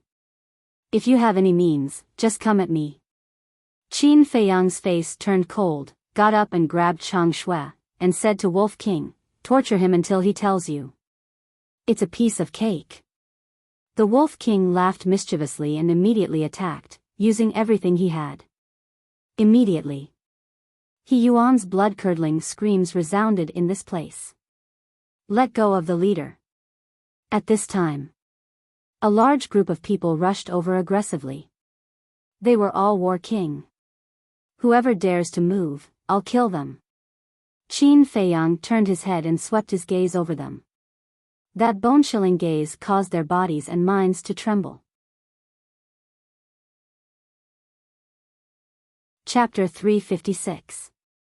Their hearts were filled with fear, but more than that, they were in disbelief. They were already very shocked and they killed the high priest. But they never thought that even their leader would fall at their hands. Their leader was a genuine war emperor. The methods of this man and wolf were too heaven-defying. Wang. At this moment, Qin Feiyang's image crystal moved. It was a message from Fatso. He asked Qin Feiyang for the coordinates. When Qin Feiyang told Fatso the coordinates, In less than 3 breaths, Fatso and the pangolin appeared beside him out of thin air. Not bad. Even this old thing was crippled by you. Amazing. Fatty and the pangolin couldn't help but laugh strangely when they saw He Yuan lying on the ground being tortured by the Wolf King. Qin Feiyang asked, "How's the situation at the Lu tribe?" Fatso sneered, "Even the War King has been killed by us." And Qin Feiyang nodded and said, "Let's go and help." "That's what I was thinking." The fatty grinned evilly as he rubbed his fists and walked towards He Yuan. The pangolin rolled its eyes and jumped onto Qin Feiyang's shoulder, saying, "There's no good bird around you. You're not a good bird either." Qin Feiyang rolled his eyes. The pangolin said angrily, "Don't talk nonsense. This king is a gentleman. These 2 idiots can't be compared to this king." Qin Feiyang's face twitched as he cursed, "Shameless." Wolf King and Fatso were already narcissistic enough, but this guy was even more narcissistic than them. With Fatso's addition, He Yuan's screams became even more miserable. He even wanted to bite his tongue and commit suicide, but Wolf King didn't give him the chance at all. It's not that easy to die. Once, there were 2 idiots like you who came to provoke us recklessly. In the end, you were tortured by me for 2 to 3 days. That feeling was really satisfying. Wolf King chuckled. The 2 people it was talking about were Wang Fei and Jing Chuan, who were plotting against Lu Hong. 2 or 3 days. The moment He Yuan heard, he could not help feeling chills all over his body. He hurriedly said, "You all quickly stop. I'll talk, I'll tell everything." "Then say it." Fatso shouted. He Yuan said, "Ziyang tribe is too far away from here. I don't know the coordinates." Wolf King said angrily, "If you don't know, then why are you still pretending?" He Yuan hurriedly said, "Although I don't know, I know of a place where someone definitely knows the coordinates of Ziyang tribe." "Stop," Qin Feiyang said. Wolf King's paw landed on He Yuan's crotch. "Roar." He Yuan immediately let out a miserable howl like a pig being slaughtered. Fatso also kicked him a few times, and then retreated to the side with Wolf King. Qin Feiyang said, "Hurry up and tell me, where is it?" He Yuan endured the pain and said, "White Fox City." Qin Feiyang said, "Be more specific." He Yuan said, "White Fox City is the only city within 1,000 miles, and the city lord is a 2-star war emperor." Next, he told Qin Feiyang about the situation and the coordinates of White Fox City. After listening, Qin Feiyang looked at Fatso and said, "Give him a quick death." Fatso took a step forward and ended He Yuan's life. "Leader." The surrounding He tribe members all cried out in grief. "Let me give you a piece of advice. If you don't want to follow in the footsteps of the Lu tribe, then behave yourself." Qin Feiyang opened a teleportation gate and brought Fatso, Wolf King, and the pangolin beast in, leaving behind a bone-chilling sentence. White Fox City. This was an ancient city with a very long history. But it wasn't big, about the same size as the Black Bear City. With Qin Feiyang's cultivation, it would only take a few hundred breaths of time to cross White Fox City. There was a dense forest outside the city. The dense forest was covered in snow, and a few figures appeared out of thin air beside a big tree. It was Qin Feiyang and his group. There were a few fierce beasts hunting nearby. When they saw them, they pounced forward. Scram! Wolf King roared, and a terrifying might pressed down. The ferocious beasts immediately fled. Qin Feiyang looked around, then looked at Fatso and said, "There's nothing much to do now. You go to the castle first and sort out these Qiankuan bag." He took out the dozen or so Qiankuan bag. Fatso grabbed it in his hand, his eyes shining with green light. Although the He tribe only had one war emperor, it was still the He tribe's many years of savings, so there must be a lot of valuable treasures. Qin Feiyang waved his hand and sent Fatso into the castle. The pangolin looked at Wolf King sneakily and said, "Let me in too." "Don't even think about it." Grow up immediately and take me and little Qin Zi into the city. Wolf King shouted. What? I'm a beast king, and you want me to be your mount? I'm telling you, don't go too far. The pangolin said angrily. Wolf King joked, what, you're not convinced? Come on, let's compete. Okay, you're awesome. The pangolin glared at him fiercely. A wise man knows better than to fight when the odds are against him. It changed back to its true form. Its 5 or 6 meters long body exuded an astonishing ferocious aura.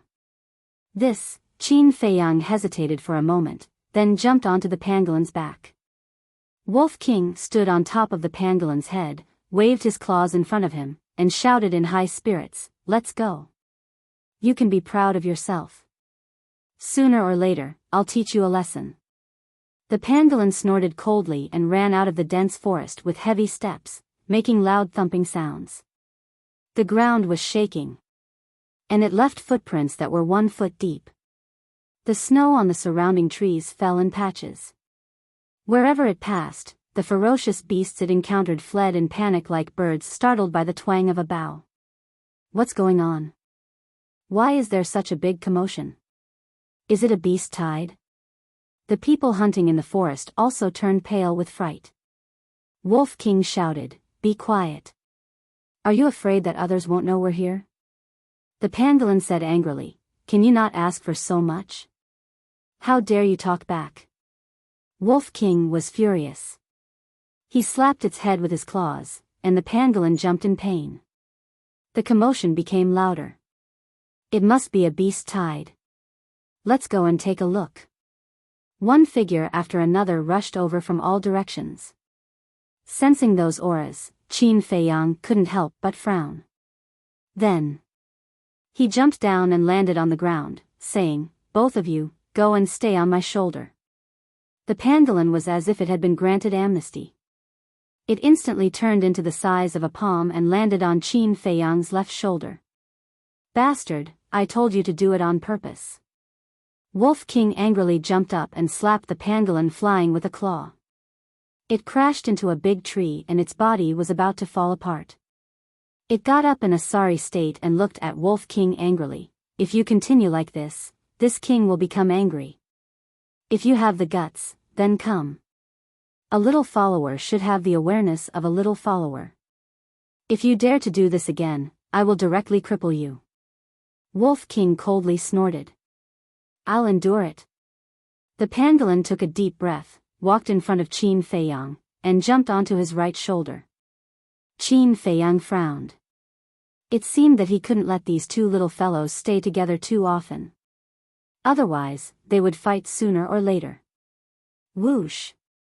At this moment, a few middle-aged men took the lead and arrived at this place. They glanced at Qin Feiyang and then looked elsewhere. One of them asked, Kid, what was that commotion just now? More and more people came, all of their faces full of surprise. I don't know either. Qin Feiyang shrugged his shoulders and strode away. Stop. A young man around 25 or 26 years old wearing a leopard skin suddenly shouted. What's the matter? Qin Feiyang stopped and turned to look at the young man in leopard skin. The young man in leopard skin walked to a footprint left by the pangolin. After carefully observing it for a moment, he gradually frowned. He raised his head to look at the other footprints, and then looked at Qin Feiyang and said, You said you don't know, then what's going on with these footprints? How would I know? Besides, what does it have to do with me? After Qin Feiyang finished speaking, he turned around and continued to walk forward. The young man in leopard skin shouted, If you don't explain it clearly, you can't leave. Whoosh! Immediately, more than 10 people blocked Qin Feiyang's path. These people were men and women, all of them middle-aged. Their bodies were stained with blood, and the smell of blood was pungent. Qin Feiyang raised his eyebrows and said, I'm curious, why are you blocking me? Because the commotion just now came from you. Our prey was scared away by the commotion. You happen to be here, who else should we look for if not you? Tell us, is it related to you? The people around shouted. The young man in leopard skin suddenly noticed the pangolin on Qin Feiyang's shoulder, and his eyes flashed. He looked at Qin Feiyang again and sneered, "Don't ask, everyone." The commotion just now was caused by the small beast on his shoulder. Hey! Why is it so small? Did they all take the transformation pill? Everyone looked at it, and they were very surprised. The transformation pill was very expensive, and there were not many in White Fox City who could afford it. And this person was a stranger. He should be someone from somewhere else. Wasn't this a good opportunity to blackmail? An old woman in a green robe walked out and said in a hoarse voice, "Although the pangolin is small, the shape of its hooves and footprints are exactly the same. It must be them." Hooves. The pangolin was already full of anger, and when it heard the word, it was furious and shouted, "Old witch, I dare you to say that again." Hey! It can speak? Everyone was stunned. The value of the bottleneck-breaking pill was almost on par with the transformation pill. This young man must be a rich man. The old woman in the green robe's eyes flashed coldly. She looked at Qin Feiyang and said, "Boy, what's your name, and where are you from?" Before blackmailing, he had to find out the other party's identity. Otherwise, it would be bad luck if he ran into an iron plate. Qin Feiyang frowned. It seemed that today was not going to be kind. He glared at the pangolin and Wolf King fiercely.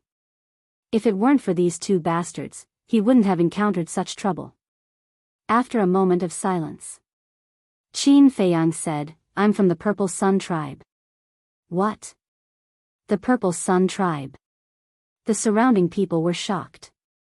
Everyone, don't be fooled by him. He's not from the Purple Sun tribe. Because the Purple Sun tribe is too far from here. It's impossible to come here without a few years.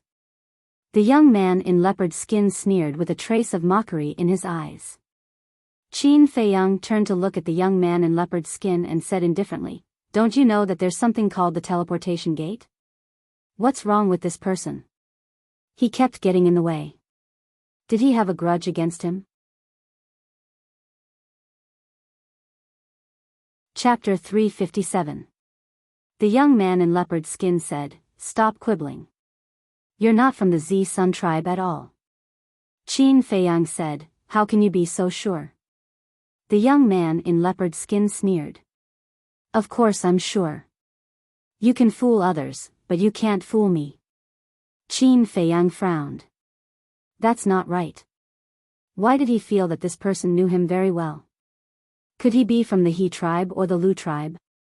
The old woman in green robe said, "Since Ding Ming said no, then he's definitely not from the Z Sun tribe." Ding Ming? Qin Feiyang was stunned. It seemed that this person was not from the He tribe or the Lu tribe. "Kid, you actually dare to bluff us. You've got guts. We won't make things difficult for you. 1 million gold coins each. Hand over the gold coins and we'll let you go. But if you don't hand it over, don't even think about walking out of this forest alive." Everyone's eyes were cold. 1 million? Qin Feiyang was stunned and glanced at them one by one. There were about 50 people around him. 1 million per person was only 50 million. To him, 50 million was just a drop in the ocean. However, man's greed knows no bounds. If he really gave it to them now, these people would definitely demand an exorbitant price. Putting all this aside, at present, no one could take half a gold coin from him. Unless he was willing. Qin Feiyang's eyes flashed coldly and said, "White-eyed wolf, pangolin, go test their strength." "I've been waiting for you to say that."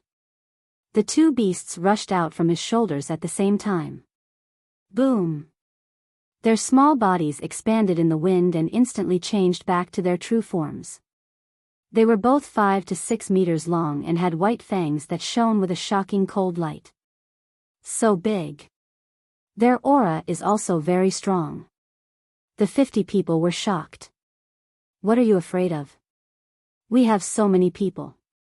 Do you believe that we can't kill them?" Ding Ming shouted. That's right. If you want to make a fortune, you have to be willing to risk your life. No one will give it to you. Everyone, come with me. The old woman in green robe roared and her aura exploded. She took the lead and rushed toward the Wolf King and Pangolin. She was a 5-star battle king. The others also unleashed their auras and pounced towards them. For a moment, the place was filled with snowflakes. Brother Wolf, I'll leave that old witch to you. Seeing this, the pangolin turned around and charged at the others. The green-robed old woman was a 5-star battle king, while it was a 4-star battle king. Although there was only a difference of 1 level between them, it was very likely that the green-robed old woman still had more battle arts. Therefore, it wisely chose to leave this heavyweight opponent to Wolf King to deal with. However, it specifically targeted those who were weaker than it. Useless. Wolf King glared at it in disdain and instantly activated Berserk Rage. The bird that sticks out gets shot. Haven't you heard of that? Apart from the young man in leopard skin, this old witch was the most arrogant one. Wolf King naturally wouldn't show mercy to such a person. It rushed in front of the green-robed old woman and waved its claws. Ah! Before the green-robed old woman could react, she was sent flying with a shrill scream. What a strong force! It has a battle art. The green-robed old woman's face was full of regret. If she had known this would happen, she wouldn't have used her brain. She flew more than 30 meters away and smashed into a huge stone door the size of a house. She spat out a mouthful of blood and died on the spot. As for the boulder, it also shattered into pieces. What? A 5-star battle king was killed in an instant. Everyone was shocked by this scene. Everyone looked at the Wolf King, their eyes filled with unresolvable fear. I'll kill it. At this moment, a burly man dressed in tiger skin jumped out and walked towards the Wolf King with a bold and decisive manner. His aura was very strong. He was a 6-star battle king, and also the strongest among these people. Frost Arrow. When he was 5 meters away from Wolf King, the burly man in tiger skin waved his fan-like hand, and the surrounding snow rose into the air. In the blink of an eye, numerous ice arrows were formed in front of him. It was densely packed in a large area. They flickered with an astonishing sharpness. Die, you bastard! As the burly man in tiger skin roared, the frost arrows pierced through the air and shot toward Wolf King. There are so many people who aren't afraid of death. Wolf King grinned and rushed forward, his 2 claws dancing wildly. Crack! Those seemingly sturdy frost arrows shattered like dead wood. This is so strong. The burly man in tiger skin's expression suddenly changed, and his eyes were filled with fear. However, when the last frost arrow shattered, his entire body and mind were drowned in fear. Plop! He collapsed weakly on the snowy ground. He didn't even have the courage to continue fighting. His eyes were filled with despair. Aren't you very powerful? Want to kill me? Come, get up. How dare you be so arrogant with your little strength? Wolf King stood in front of him. His bell-like eyes were filled with disdain. The burly man in tiger skin quivered and begged, Lord Wolf, please spare my life. But before he could finish speaking, the Wolf King swung its paw back and smashed his head into pieces. Even he is dead. How strong is that wolf? The others were scared out of their wits. They didn't have the desire to continue fighting. At the same time, the young man in leopard skin also looked at Wolf King and frowned. He's so strong. It seems that we can't get rid of them today. He muttered to himself and glanced at Qin Feiyang. Then, he quietly retreated into the forest behind him. However, he didn't know that although Qin Feiyang was scanning the battlefield, he had been paying attention to him. So Qin Feiyang noticed him immediately. Qin Feiyang said telepathically, White-eyed wolf, pangolin, hurry up, don't leave a single one alive. Understood. The Wolf King responded and charged at the others like a ferocious beast. Corpses fell down one after another. Blood splattered everywhere. The snow here was dyed red, and the smell of blood was pungent. Soon, there were only a dozen people left. The pangolin's methods were also extremely cruel. Those who were killed by it didn't have an intact corpse. There were even a few people who were trampled into meat paste by its foot. We're no match for them. Run. The dozen or so people who were still alive were scared out of their wits and fled in panic.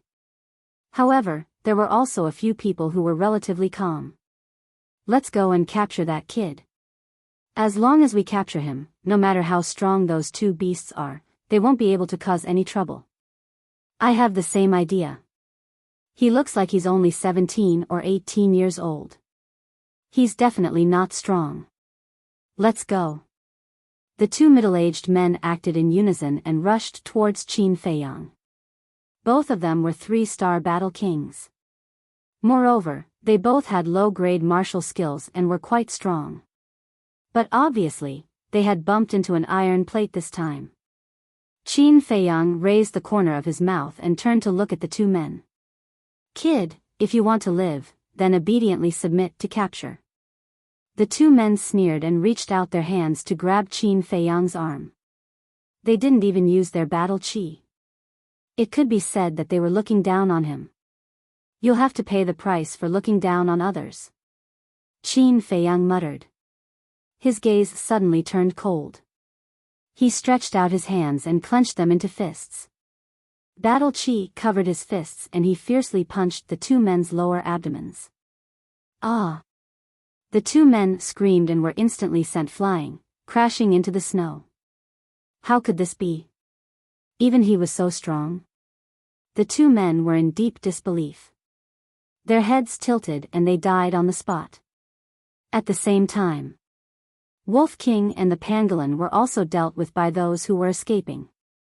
The ground was littered with broken corpses and severed limbs. Blood dyed the ground red for hundreds of meters. This place was like an Azura hell. It was terrifying. Wolf King and the pangolin were also dripping with blood. They were like two killing gods with monstrous ferocity. Wolf King ran over and said proudly, "Little Qin Zi, you're quite efficient, aren't you?" The pangolin said disdainfully, "TCH, I just killed a few hypocritical humans.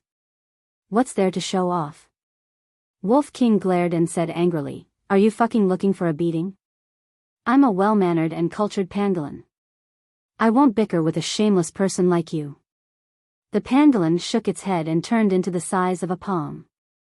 It quickly jumped onto Qin Feiyang's shoulder. Well-mannered and cultured? Wolf King was stunned when he heard this.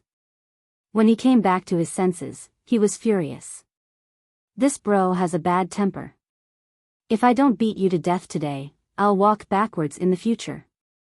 It also turned into the size of a palm. With raging anger, it slapped at the pangolin with its claws. However, Qin Feiyang reached out and grabbed Wolf King. He frowned and said, "Stop fooling around. There's still one more person to be dealt with." Who? Wolf King and the pangolin looked around in surprise. But they didn't see anyone. "What are you looking for?" "I'm talking about that person called Ding Ming. He's really rotten wood." Qin Feiyang was helpless. "Ding Ming? Why didn't you kill him?" The two beasts looked at Qin Feiyang in confusion. "I feel that he seems to know me very well, so he didn't do anything. I'd like to see who he is." Qin Feiyang turned around and looked behind the forest. Ding Ming had already disappeared. However, he left a complete footprint on the snow. The two beasts stayed on Qin Feiyang's shoulder. Qin Feiyang followed the footprints and chased all the way. 100 breaths later, he finally saw Ding Ming in front of him. But he didn't make a sound and just hung behind silently. But in the end, Ding Ming didn't want to go anywhere else. Instead, he took a big detour, ran out of the dense forest, and rushed toward a city in front of him. That was White Fox City. The ancient city wall was more than 10 meters high and covered with snow. The buildings in the city were also covered with a thick layer of snow. At a glance, it was all snow-white. Wolf King suddenly asked, "Little Qin Zi, is there any place in the great Qin Empire where it snows all year round?" Qin Feiyang said, "There must be, and there are a lot of them." Wolf King said, "Is it possible that the Forgotten Land is one of those places?" "I don't know."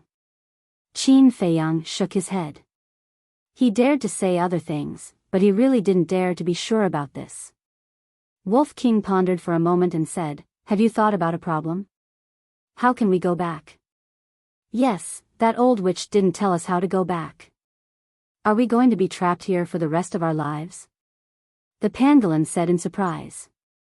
"It's useless to worry now. That old woman sent us here. She must have a way to go back. Let's wait until we find the flame of heavenly thunder." Qin Feiyang smiled faintly. Although he was talking to Wolf King and the others, his eyes were always on Ding Ming. Chapter 358. At the gate of the city, two burly men stood straight like javelins. They were both wearing a trench coat made of the fur of a black panther. They looked very impressive. The Wolf King sighed. "The ferocious beasts living here are really miserable." "Yes." Along the way, all the humans we met, no matter strong or weak, were wearing animal fur coats. If this continues, the beasts of the Forgotten Zone will be extinct sooner or later. The pangolin said, somewhat indignant. Why could humans kill beasts wantonly like this? Qin Feiyang laughed. "Extinction is a bit too serious. A beast fur coat can be worn for many years." The pangolin said, "Then you should also get one. There are ready-made ones here." "Where is there ready-made ones? Why didn't I see them?" Wolf King looked around suspiciously. The pangolin chuckled, "Isn't it on your body?"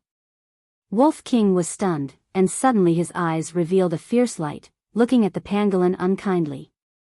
The pangolin shrank his neck and hurriedly said, "A gentleman uses his mouth, not his fists." Wolf King smirked, "I like to be a villain, so what?" The two little guys began to pinch each other again. Qin Feiyang couldn't help but feel a headache, and said angrily, "Can you give me some peace and quiet?" Seeing Qin Feiyang angry, Wolf King and the pangolin immediately became obedient. But they still stared at each other. "Stop." Just as Qin Feiyang was about to enter the city, the two city guards looked at him, raised their eyebrows, and blocked in front of Qin Feiyang. Qin Feiyang was stunned and asked doubtfully, "What's the matter, two big brothers? Were you the ones who killed people in the dense forest over there?" One of the burly men asked. He had a black mole the size of a pellet on the left side of his face. Qin Feiyang raised his eyebrows.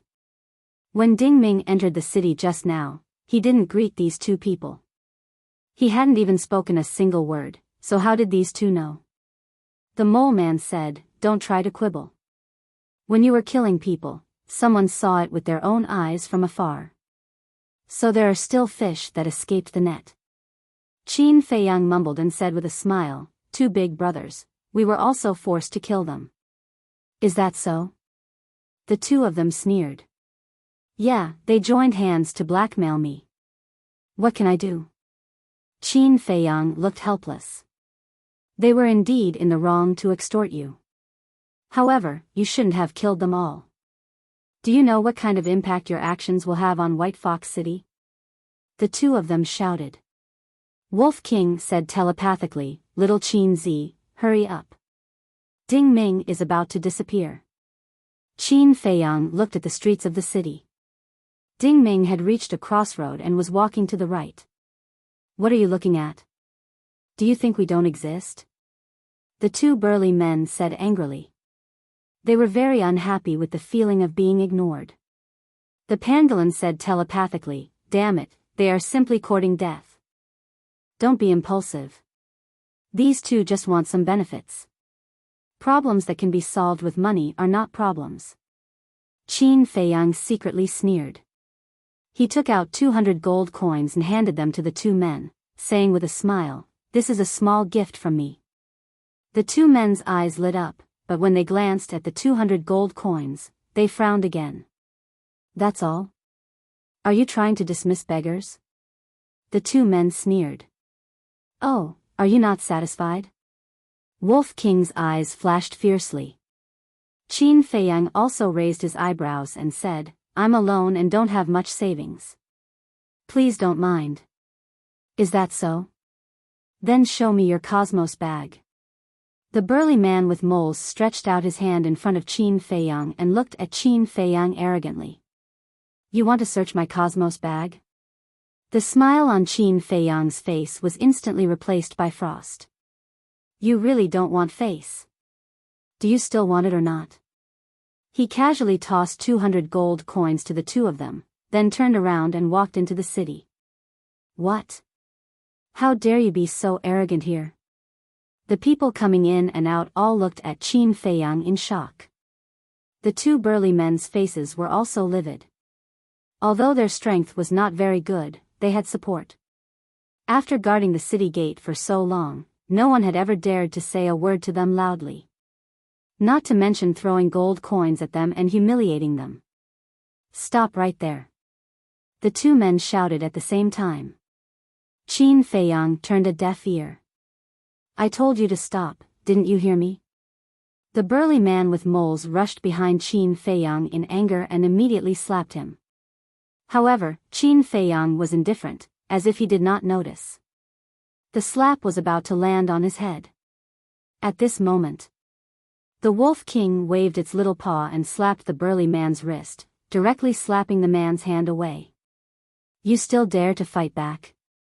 The burly man with moles was furious.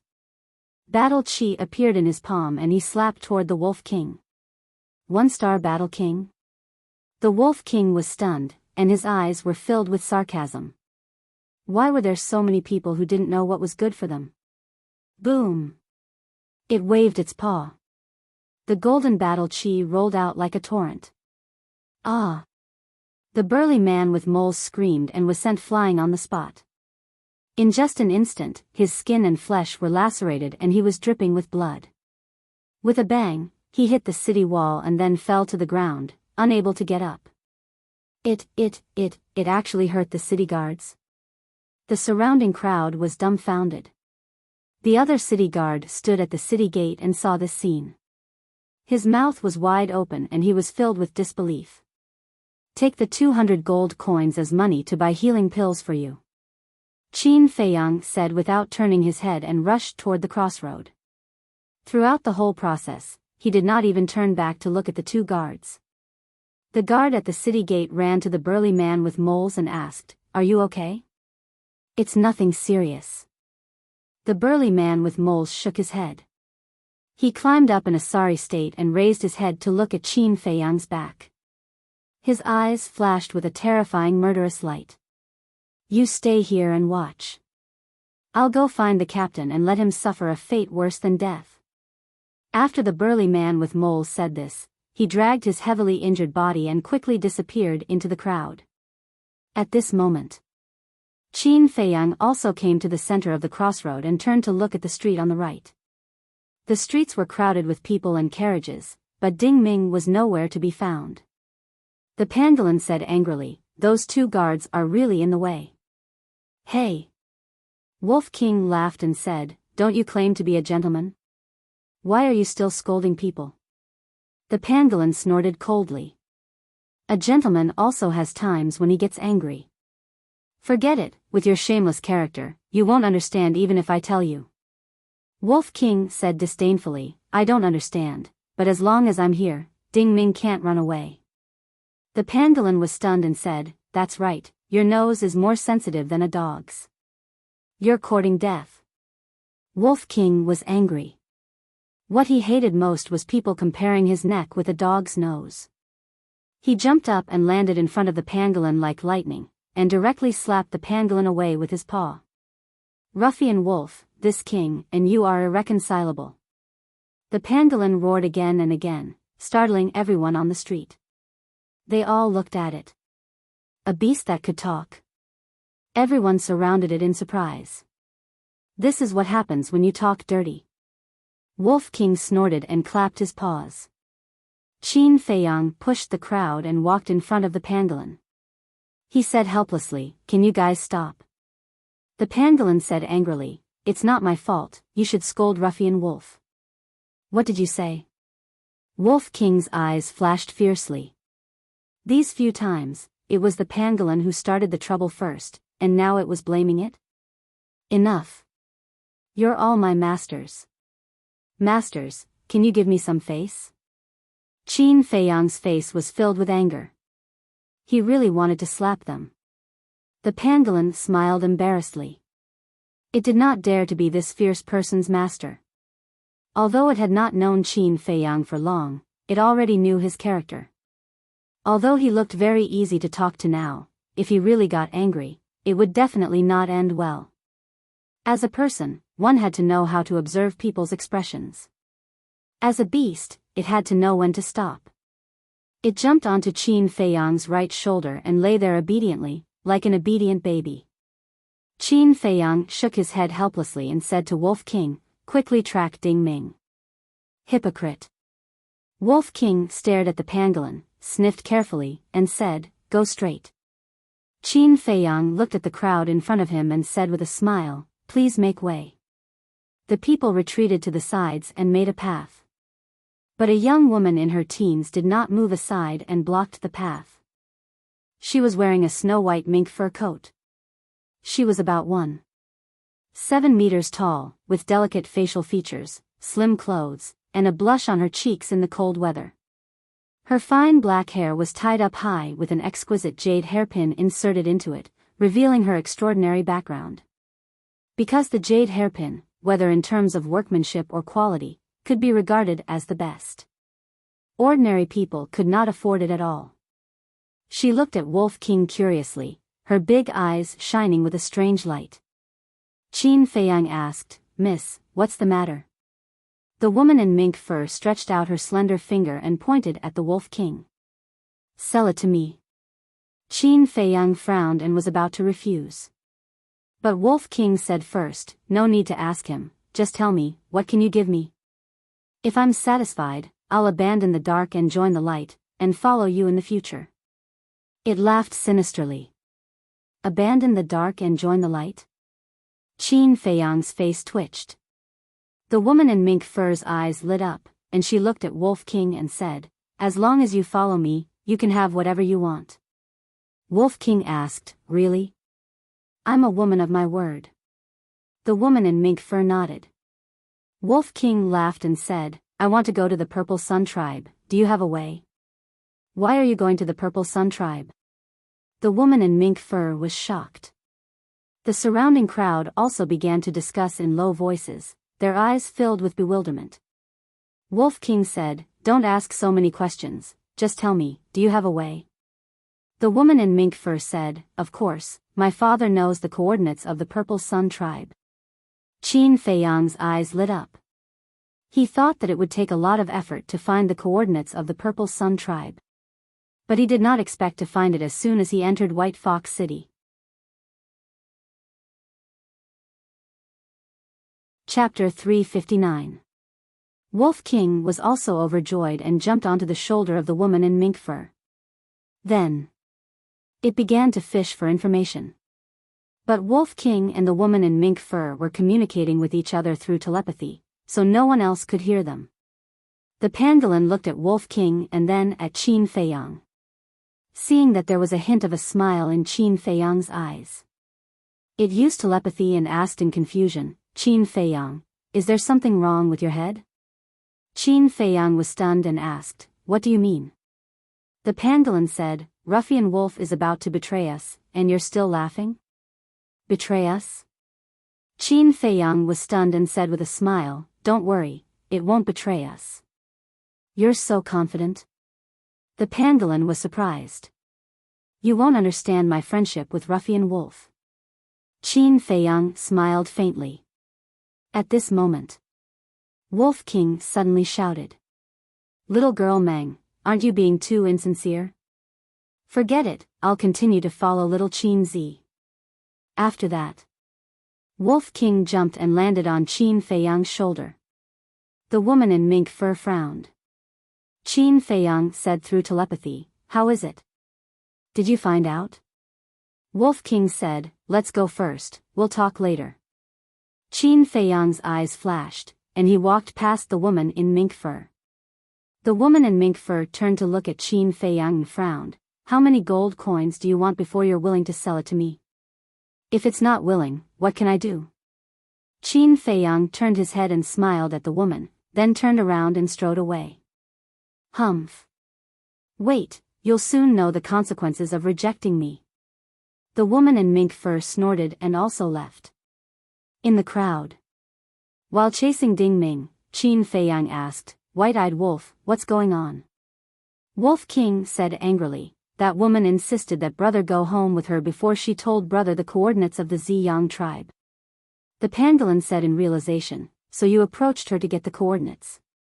Wolf King said, "What do you think?" The pangolin said, "I thought you were going to betray me." Betrayal? Wolf King was stunned. He shook his head and said, "What an idiot. In this world, anyone could betray Qin Feiyang, except for Wolf King."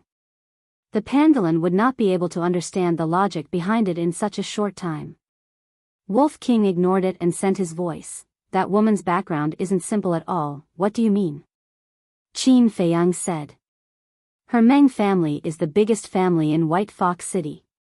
Moreover, her father is the mayor of White Fox City and has the strength of a one-star combat emperor. Her grandfather is even stronger. He's a 3-star combat emperor." Wolf King sent his voice. The pangolin said in surprise, "Doesn't that mean White Fox City belongs to her family?" "You're not stupid." Wolf King glanced at it and said, "White Fox City is under the control of the Meng family, but they don't belong to any tribe. But because of the Meng family's strength, all the tribes within 1,000 miles, including the few big tribes nearby, will give them some face. Also, White Fox City is a gathering place for rogue cultivators. Every day, a large number of people come to trade. Therefore, the Meng family has set up a trading pavilion opposite the mayor's mansion. Even the big tribes often come here to buy resources."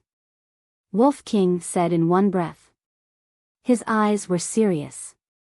The Meng family's influence in White Fox City was too strong. It wouldn't be easy to get the coordinates. The pangolin said, "Only the Meng family knows the coordinates of the Ziyang tribe? Other than the Meng family, no one else knows, including the leaders of the big tribes nearby." Wolf King said. "Why is that?" The pangolin was puzzled.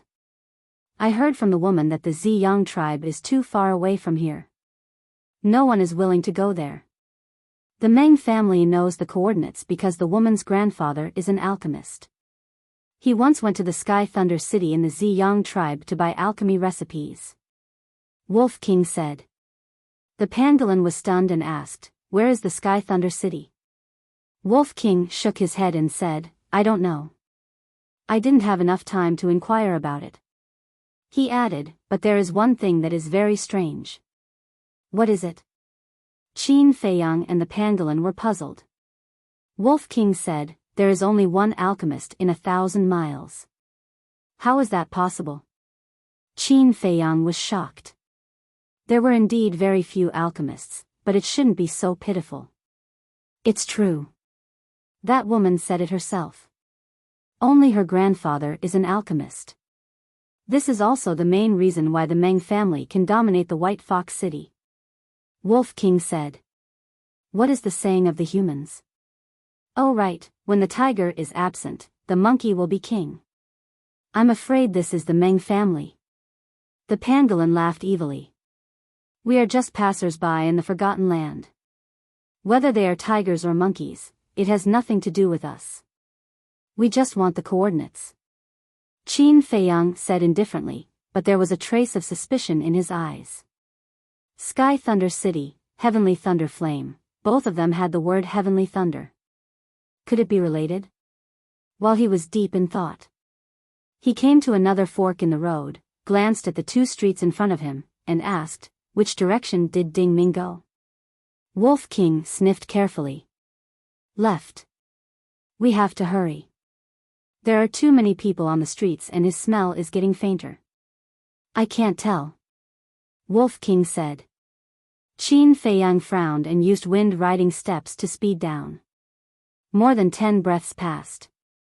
Qin Feiyang came to the center of White Fox City. The city lord's mansion was right in front of him. It was more than 20 meters tall and covered in thick snow. Guards stood tall and straight all around. They looked straight ahead with sharp eyes and a murderous aura exuded from their bodies. Opposite the gate of the city lord's mansion, there was a slightly short hall. Similarly, there was a guard every 3 steps and a sentry every 7 steps. The security was extremely tight. There were 3 bold words engraved on the gate of the hall. Trading Pavilion. Many people came in and out in a hurry. Stop. The moment he arrived, Wolf King shouted secretly.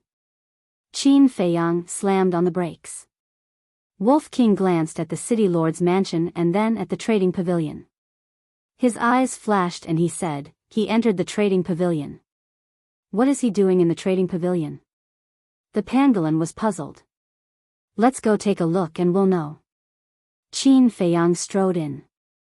Immediately, a young woman of 17 or 18 years old came forward. The young woman looked at Wolf King and the pangolin with a hint of joy in her eyes. It was obvious. Both of these small beasts had consumed the transformation elixir. This also proved that the person in front of her was definitely a rich man. She looked at Qin Feiyang and smiled. Young master, is there anything I can do for you? There's no need to entertain me. I'm just strolling around. Qin Feiyang smiled and walked past the young woman, scanning the hall. A hint of disappointment appeared in the young woman's eyes. But she wasn't discouraged. She walked to Qin Feiyang's side and said with a smile, everyone who comes is a guest. Whether young master wants to buy something or not, I should entertain you well. Qin Feiyang looked at her in surprise and said to Wolf King and the pangolin, you two pay attention. I'll go take a look at the elixirs here. And the 2 beasts nodded in agreement. Then, they carefully scanned everyone in the hall. Qin Feiyang said to the young woman, take me to see the elixirs. Elixirs. The young woman's eyes lit up and she said with a smile, the elixirs are all on the 2nd floor. Young master, please follow me. There's a 2nd floor? Qin Feiyang was surprised. The young woman was stunned and asked, young master, don't you know? Is this young master's first time in the trading pavilion? Qin Feiyang smiled and said, I've been here a few years ago. It's been too long, so I forgot. The young woman suddenly realized and said with a smile, our trading pavilion has a total of 6 floors. The 1st floor only sells some very ordinary things and daily necessities.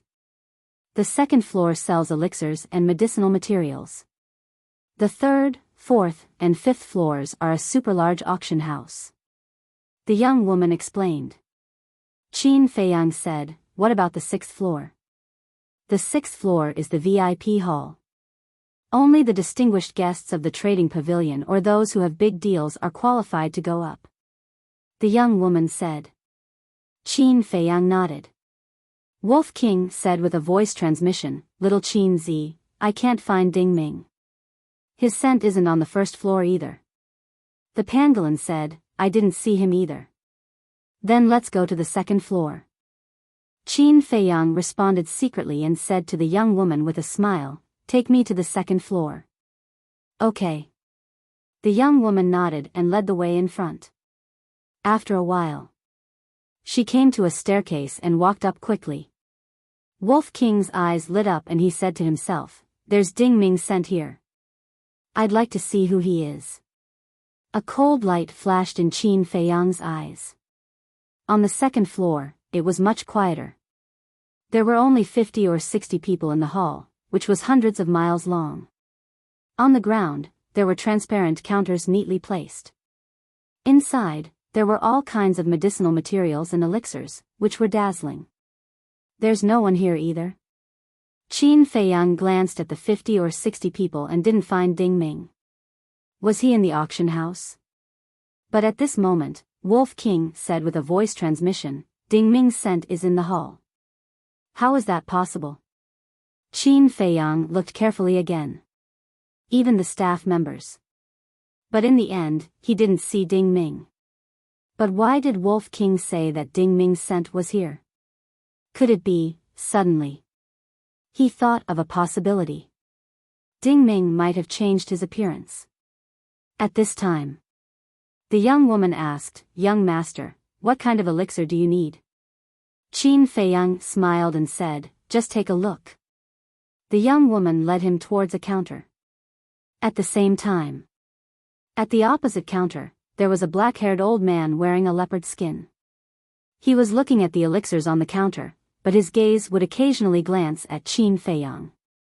Wolf King had been looking for Ding Ming the whole time and also saw the black-clothed old man. At first, it didn't care, but soon it realized that something was wrong. Because Ding Ming's scent was coming from the black-clothed old man. So it's you. Chapter 360. Qin Feiyang was holding a healing pill and looking at it carefully. Hearing Wolf King's sound transmission, his eyes flashed and he turned to look at the black-haired old man. A person's appearance could change, but the smell they emitted would not change. He believed in Wolf King's sense of smell, so it would definitely not be wrong. But he only glanced at it for a moment, then turned to look at the young woman and said with a smile, Is there no better quality medicinal pill? Young master is not satisfied? The young woman frowned. Her expression was a little displeased. This was the best medicinal pill in White Fox City, and he actually didn't like it? However, the young woman did not know that Qin Feiyang was not dissatisfied, but very dissatisfied. This healing pill was just an ordinary medicinal pill. Moreover, even among the ordinary healing pills, it was considered a low-grade item. How could such a medicinal pill enter the eyes of a top-grade alchemist who could refine 2 pill veins? Even the medicinal pills that he casually refined were stronger than this. But he just smiled, put the healing pill on the counter, and turned to walk to another counter. Although the young woman was a little dissatisfied, she still followed. Because in her eyes, Qin Feiyang was a little fat sheep waiting to be slaughtered. In fact, Qin Feiyang was not in the mood to look at these medicinal pills at all. He had been paying attention to the black-haired old man. But after a while, he came to a counter. A fiery red flower attracted his gaze. It was actually a 9 suns flower. And beside the 9 suns flower, there was a red fire glass tree. He had really picked up a treasure. Qin Feiyang was overjoyed and was about to ask the young woman about the price. But he suddenly frowned and asked secretly, Don't you think it's strange? What's strange? Wolf King and Pangolin were puzzled. Within 1,000 miles, only that woman's grandfather is an alchemist, then why would he sell medicinal herbs in the trading pavilion? Qin Feiyang said. Logically speaking, the Meng family should directly refine these medicinal herbs into medicinal pills. Because the price of a finished medicinal pill would be several times higher than that of medicinal herbs. Moreover, medicinal herbs were only useful to alchemists. If one was not an alchemist, no matter how precious the herbs were, it would be useless. In this entire area, besides the Meng family, there were no other alchemists. Who would come here to sell these herbs? For some reason, Qin Feiyang had an intuition when he saw these herbs. The Meng family's selling of these medicinal herbs was not as simple as it seemed on the surface. Hearing Qin Feiyang's words, Wolf King and Pangolin also felt a little strange. Seeing that Qin Feiyang was sizing up the medicinal ingredients, a strange look flashed across the young woman's eyes. She asked, Young master, do you want these herbs? Qin Feiyang asked, How much is this 9 suns flower? 200,000 gold coins per flower. There's more in the warehouse. If young master needs a large amount, I can give you a discount. The young woman smiled. So cheap. Qin Feiyang was stunned and asked, How many?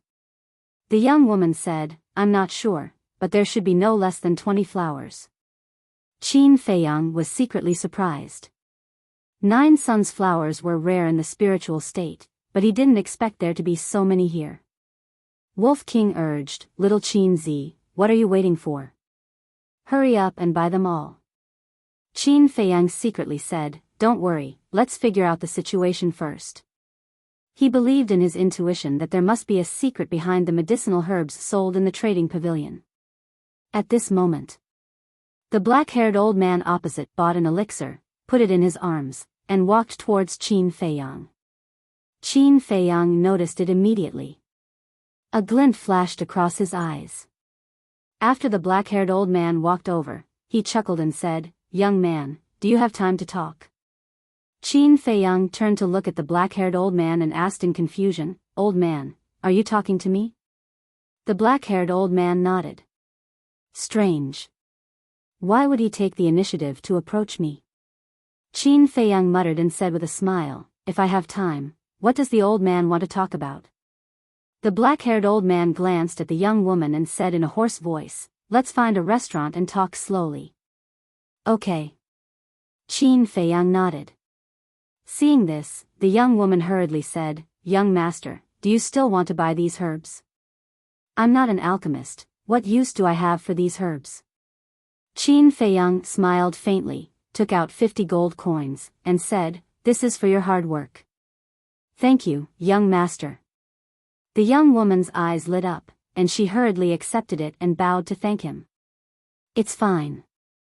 Qin Feiyang waved his hand and looked at the black-haired old man. "Old man, after you." The black-haired old man nodded and turned to walk to the first floor. Qin Feiyang followed closely behind.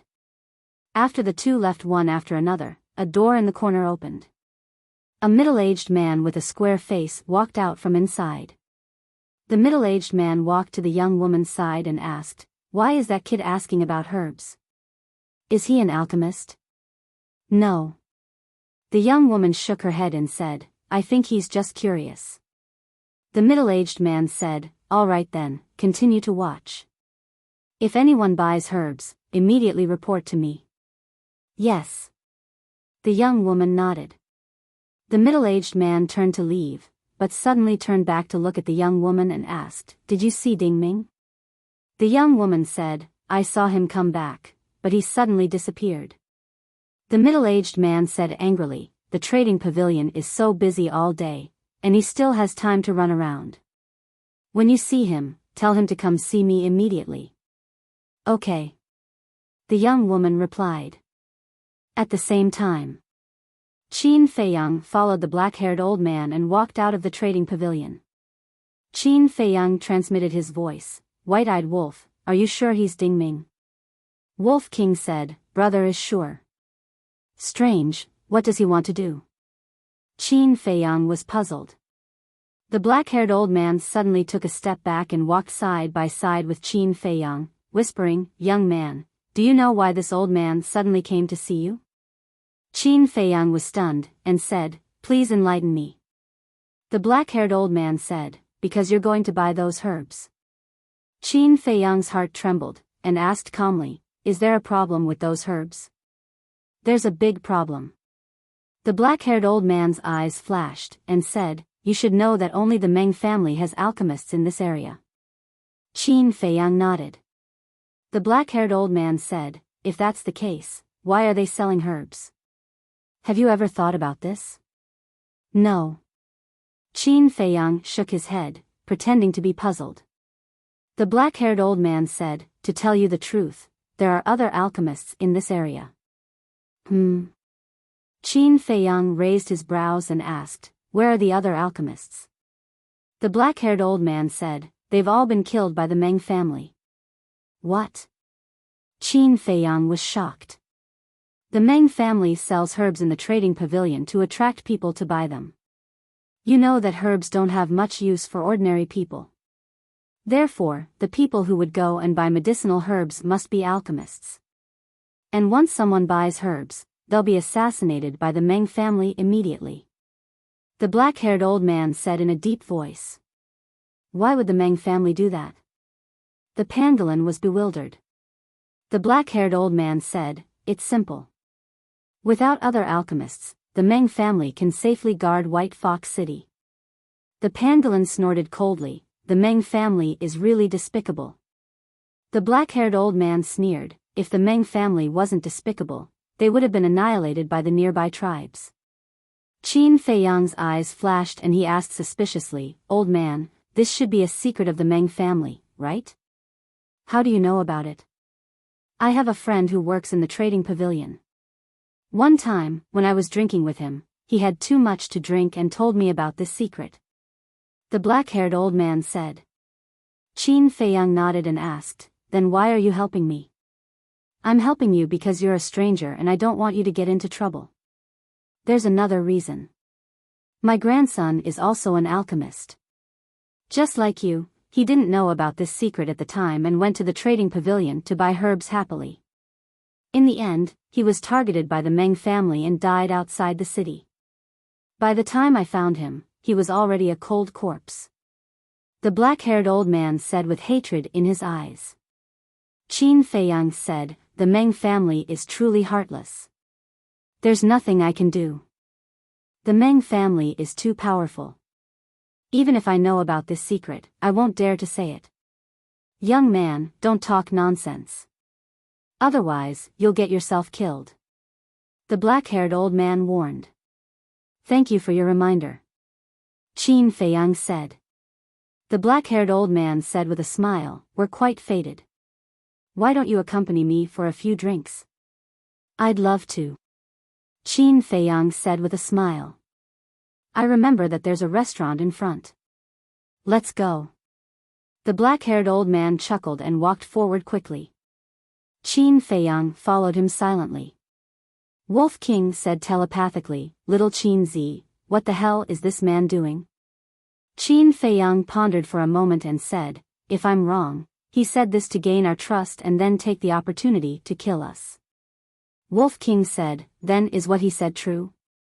The Meng family is selling herbs to lure alchemists to buy them. It should be true. But what grandson? He must have ignored us and wanted to gain our sympathy," Qin Feiyang said with a faint smile. This person thought he was very smart, but he didn't know that Wolf King had already seen through his identity. The pangolin beast said, "Then what are we waiting for? Kill him directly." Qin Feiyang said indifferently, "There's no hurry. I want to see if he has any accomplices." A moment later, the two entered a restaurant. According to the black-haired old man, all the restaurants in White Fox City were the properties of the Meng family. So here, they had to be careful with their words. Under the lead of a waiter, the two entered a private room. Not long after, the waiter brought over a few bottles of wine and a few signature dishes that smelled and tasted good. Qin Feiyang tasted it. There was no problem with the wine and dishes. Then, the old man and the young man drank and chatted. Time passed little by little. Qin Feiyang slowly realized that this person seemed to want to get him drunk. Straightforward. He took advantage of this person's intention. After secretly instructing Wolf King and the pangolin beast, they began to pretend to be drunk. About an hour later.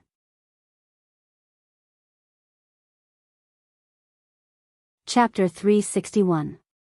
At this time, it was already late at night. Seeing Qin Feiyang and the two beasts fall, the black-haired old man's old eyes suddenly flashed with a cold light. He got up and walked to Qin Feiyang's side, stretched out his hand to push Qin Feiyang back and asked, "Little brother, are you okay?" Qin Feiyang was snoring and did not respond. At this moment, the black-haired old man laughed, full of sarcasm. Immediately, he took out a facial restoration elixir and swallowed it, and his appearance began to change greatly. After restoring his true appearance, who else could he be but Ding Ming? Ding Ming, who had restored his true appearance, did not kill Qin Feiyang and the others. He opened the door and walked out. Wolf King was surprised and said, "Little Qin Zi, what's going on? Why did he leave?" "Don't worry," Qin Feiyang whispered. Soon, Ding Ming also returned to the pavilion. But there was one more person beside him. This was also a young man, about 25 or 26 years old, wearing a white tiger skin coat. When this person looked at Qin Feiyang and the others, his eyes flashed with cold light. After Ding Ming closed the door, he said proudly, "Cousin, how is it? All of you are here. Am I powerful?" "Yes, yes." The tiger-skinned young man gave a thumbs up, looked at Qin Feiyang with resentment, and asked, "How did you do it?" "I didn't kill them outside the city, so I went straight back to the trading pavilion. I wanted to wait for a chance to kill them later. But who would have thought that they also went to the trading pavilion? I found them as soon as they entered the door. At that time, I thought of a plan. I ran to the stairs on the second floor, took the facial alteration elixir, and turned into an old man. Just when they were about to buy medicinal herbs, I took the opportunity to get close to them. In order to gain their trust, I spent a lot of time talking. Cousin, when you kill them with your own hands, you must reward me well." Ding Ming chuckled. "Buy medicinal herbs?" The tiger-skinned young man was stunned and said in surprise, "Is he an alchemist?" "I don't know." Ding Ming shook his head. The tiger-skinned youth snorted, "It doesn't matter if they are alchemists or not. As long as I can kill them with my own hands, it can be considered as revenge for Grandpa." "Grandfather?" Qin Feiyang was puzzled. Who was this person?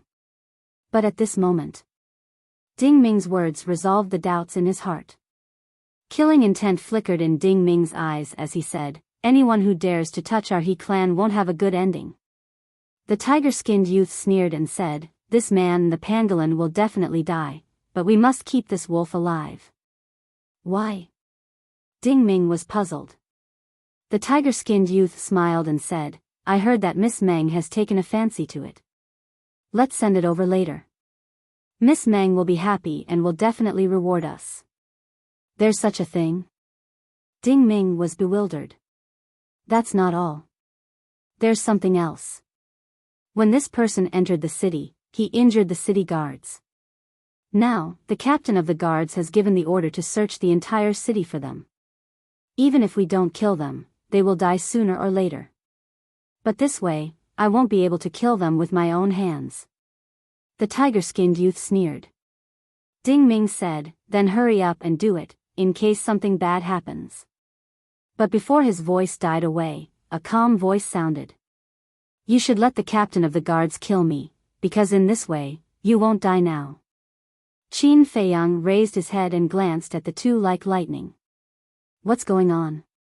When Ding Ming and the other two saw this, their faces were immediately filled with bewilderment.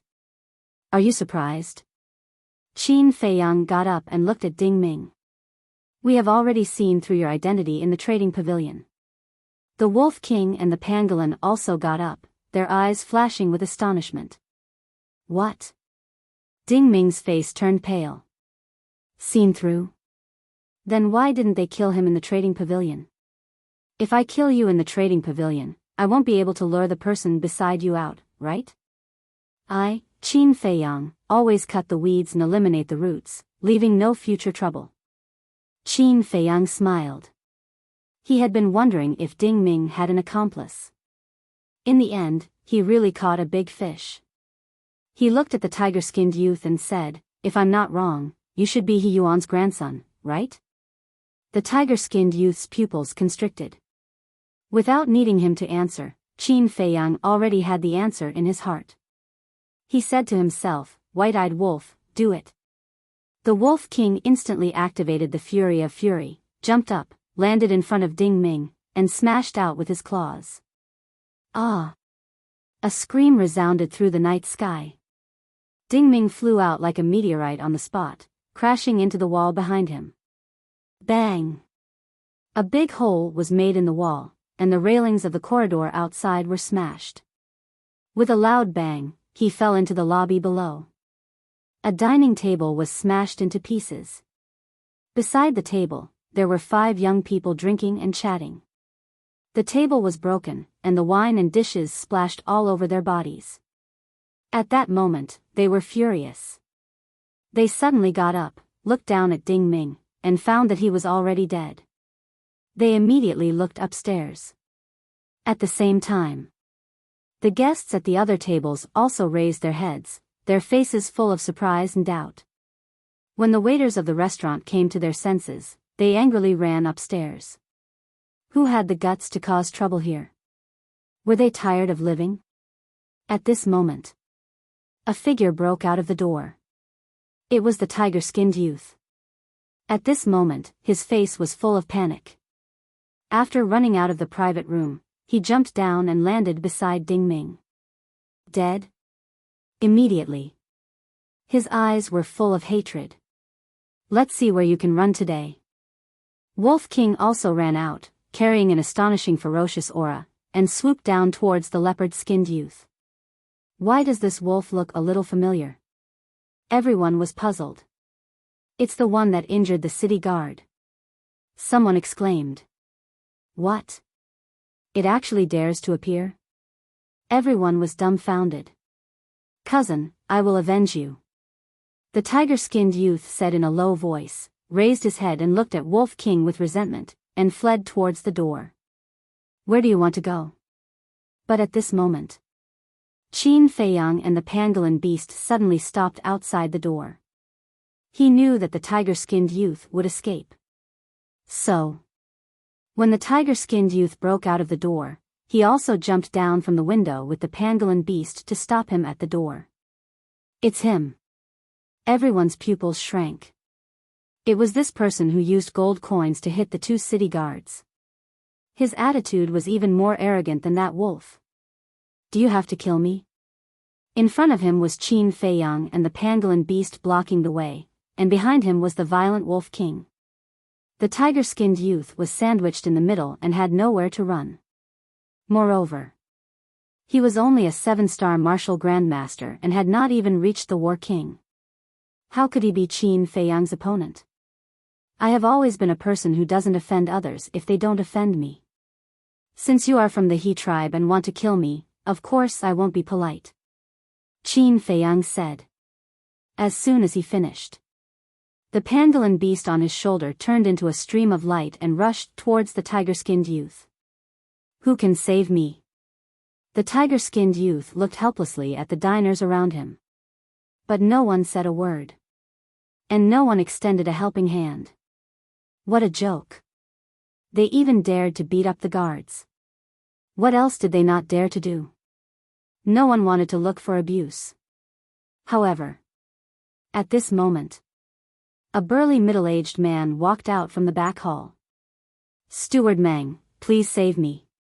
The tiger-skinned youth hurriedly cried out as if he had seen his savior. The middle-aged man glanced at the scene and shouted to Qin Feiyang, quickly tell those two beasts to stop. Qin Feiyang raised his eyebrows.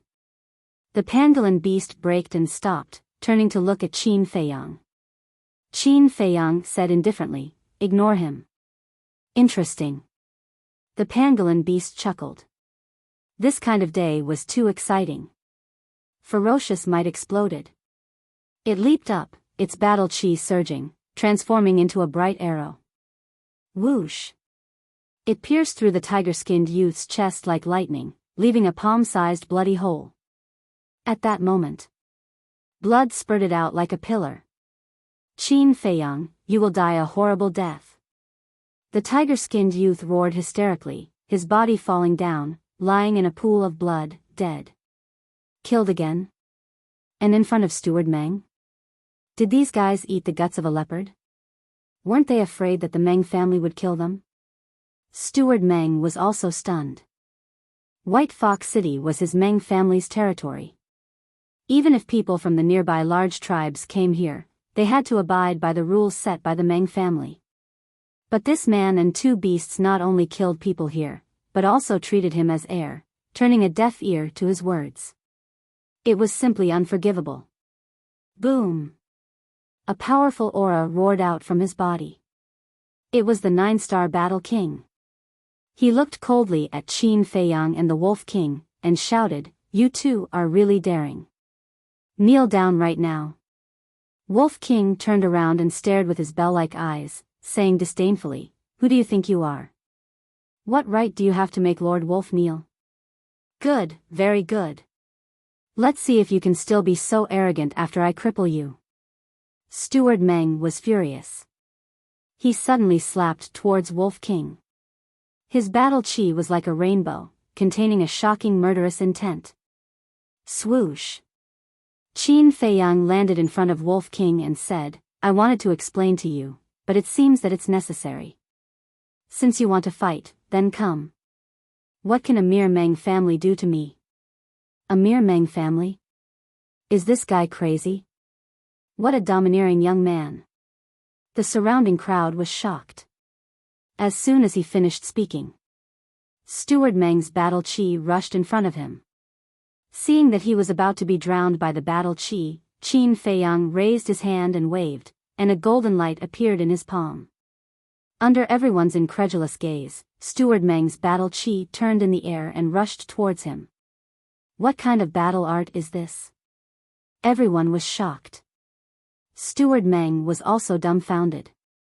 He was full of confidence. Even if he couldn't kill this man and two beasts, he could still cripple them.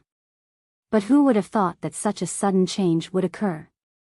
The battle chi roared and instantly drowned him. A blood-curdling scream immediately rang out. At the same time, Qin Feiyang also retreated, a trace of blood flowing from the corner of his mouth. His arm was even more lacerated. But this injury was worth it. Leave the rest to me. Wolf King smiled sinisterly, rushed in front of Steward Meng in a few steps, and slapped his lower body with a claw. Roar. Crack. Accompanied by a pig-like scream, Steward Meng's balls were crushed and his bird died.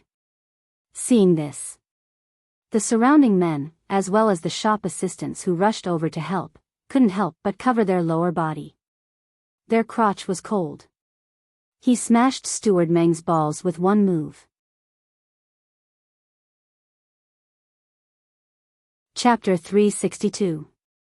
Wolf King looked down at Steward Meng and said contemptuously, You dare to be arrogant with just this little strength? Steward Meng endured the pain and said sternly, My Meng family will not let you off. Still arrogant? Wolf King was stunned, and his eyes were fierce. Battle chi gushed out, and with a claw, it directly smashed Steward Meng's chi si. Ah! Steward Meng screamed miserably, his face was distorted, and his heart was full of resentment. His chi si is broken. Then even if he survives, he will only be a cripple in the future. They are really challenging the dignity of the Meng family by doing this. The surrounding crowd was discussing. This man and two beasts were simply lawless. Wolf King laughed and said, Old man, are you still arrogant now? Steward Meng roared, You will be torn into pieces, and your bones will be crushed to ashes. Stubborn. Looks like I can only use my ultimate move. Wolf King laughed evilly. What ultimate move? Everyone was surprised. But in the next moment, everyone's face couldn't help but twitch. That bastard's ultimate move was actually a pool of urine? Too shameless. Too cheap. Provoking it was destined to be a tragedy. After Wolf King finished, he shook that thing and shouted, Come, come, come, continue to be arrogant, But before he finished speaking, he was stunned. Steward Meng was already dead. Although his chi si was destroyed, he shouldn't have died so quickly. Obviously, it was because of Wolf King's urine. He was so angry that he died. How did he die? I haven't used my ultimate move yet. Wolf King was a little angry. What? There's still an ultimate move? The eyes of the surrounding diners widened, and they immediately scattered, fleeing toward the door without looking back. They were afraid of getting themselves into trouble. What are you doing? Didn't you see the guard captain coming? Get out of my way. At this moment, an arrogant shout came from outside the door. There's something to play with again. Wolf King's eyes lit up. It turned into the size of a palm and jumped onto Qin Feiyang's shoulder. At the same time, he also snatched Steward Meng's Cosmos bag. The pangolin said in disdain, Brother Wolf, why are you so despicable? You're practically invincible. Are you itching for a beating again? Wolf King glared at the pangolin with hostility. The pangolin shrank its neck and asked, Qin Feiyang, what do we do now? What should we do? Qin Feiyang shook his head and said with a smile, of course we have to meet them.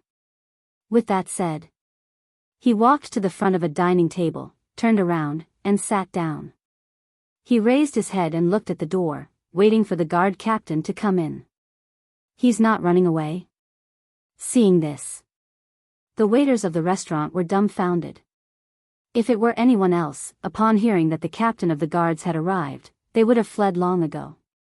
But this person was just sitting there leisurely. Was he not afraid at all? A short while later, all the diners ran out. Following closely, a middle-aged man wearing a golden tiger skin strode into the restaurant under the escort of a group of guards. There were a total of 11 people. The big man with a black mole was also in the crowd. As soon as he saw Qin Feiyang and Wolf King, the big man with a black mole became angry and said to the captain of the guards, Sir, it's them. The captain of the guards glanced at Qin Feiyang and the others, then scanned the messy lobby. When he saw Steward Meng lying in a pool of blood, his face suddenly sank. What's going on? Why did Steward Meng die? The captain of the guards shouted. They killed Steward Meng. The group of waiters pointed at Qin Feiyang and the others indignantly. What? Coming to our Meng family's territory and killing our Meng family's people, how preposterous. Captain of the guards, quickly take them down. The big man with a black mole and the other guards were all ferocious and murderous. The captain of the guards also had a gloomy face. This was especially true when he saw Qin Feiyang still sitting there leisurely. The anger in his heart was unable to be contained. Drag him up for me. He waved his hand, and 2 guards immediately walked out of the crowd and rushed toward Qin Feiyang. One of them was the big man with a black mole. Little beast, even if the Heavenly King descends to the mortal world today, he can't save you. He muttered secretly, and the murderous look in his eyes was not concealed at all. As soon as they rushed to Qin Feiyang, the 2 stretched out their arms and grabbed at Qin Feiyang. Qin Feiyang glanced at the 2 and said lightly, I advise you not to touch me. The 2 were slightly stunned. What? With the captain of the guards here, you dare to attack us? Boy, we advise you, you'd better be honest, or there won't be anyone to collect your corpse later. The 2 smiled disdainfully and continued to grab at Qin Feiyang. At the same time, the other guards, as well as the waiters of the restaurant, couldn't help but show ridicule. Qin Feiyang glanced at everyone, then looked at the big man with a black mole again, and said lightly, I really don't dare to attack you, but I dare to kill you. As soon as he finished speaking, the murderous look in his eyes surged. He pointed at them in the air. The red sword Qi turned into 2 flashes of lightning and pierced through the hearts of the 2 men. Immediately, blood splashed in the sky. Ah! Accompanied by a scream, the 2 men suddenly fell to the ground and died. What? In front of the captain of the guards, he dares to kill? The people present were all stunned. The diners who had escaped before gathered outside the door and looked at this scene with disbelief. They had seen a lot of arrogant people, but it was the first time they met such an arrogant young man. Looking at his appearance, he didn't put the Meng family in his eyes at all. Qin Feiyang lowered his arm, looked up at the captain of the guards, and said with a faint smile, It's so comfortable to sit, why don't you sit? The captain of the guard's face darkened, and said, Do you know what the consequences of your actions will be? Qin Feiyang said, I'm all ears. White Fox City is my Meng family's territory. What my Meng family says is what it is. Your current behavior is challenging the dignity of my Meng family. The captain of the guards shouted. So what? Qin Feiyang said. So what? The captain of the guards was so angry that he laughed and said, You will die a horrible death. Is that so? Qin Feiyang smiled faintly. He looked at the captain of the guards. This person's aura was even weaker than Steward Meng, and he dared to be arrogant in front of him? Just because he was from the Meng family, did he think that he wouldn't dare to kill him? How naive. Qin Feiyang waved his hand and said, "Don't leave a single one alive, kill them all." Boom! Wolf King and the pangolin rushed out from his shoulder at almost the same time. Ferocious aura erupted. This was a one-sided massacre. One by one, the guards and waiters fell down. Blood flowed on the ground, dyeing the entire hall red. Corpses were scattered messily on the ground. The pungent smell of blood filled the air. This place was like a Jura hell, and it was too horrible to look at. "You, how dare you be so arrogant?" The captain of the guards looked at this scene, and his anger rushed to the top of his head, making him almost go crazy. Wolf King finished off the last guard, turned to look at him, and chuckled. "I still want to kill you, what should I do?" The captain of the guard's pupils constricted, and he turned around without hesitation and fled outside.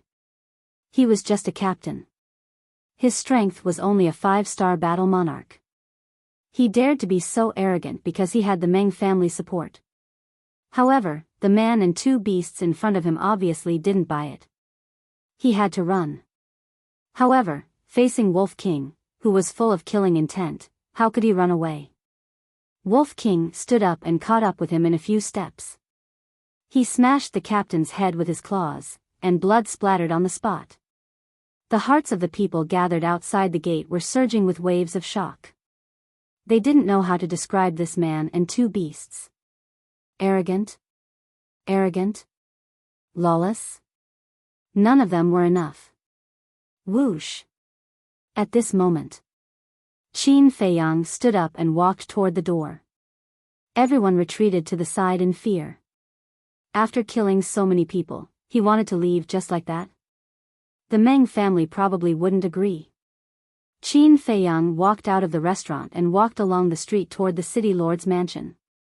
Ding Ming's matter had been settled, and it was time to ask the Meng family for the coordinates. The night in the Forgotten Land was like a piece of ink.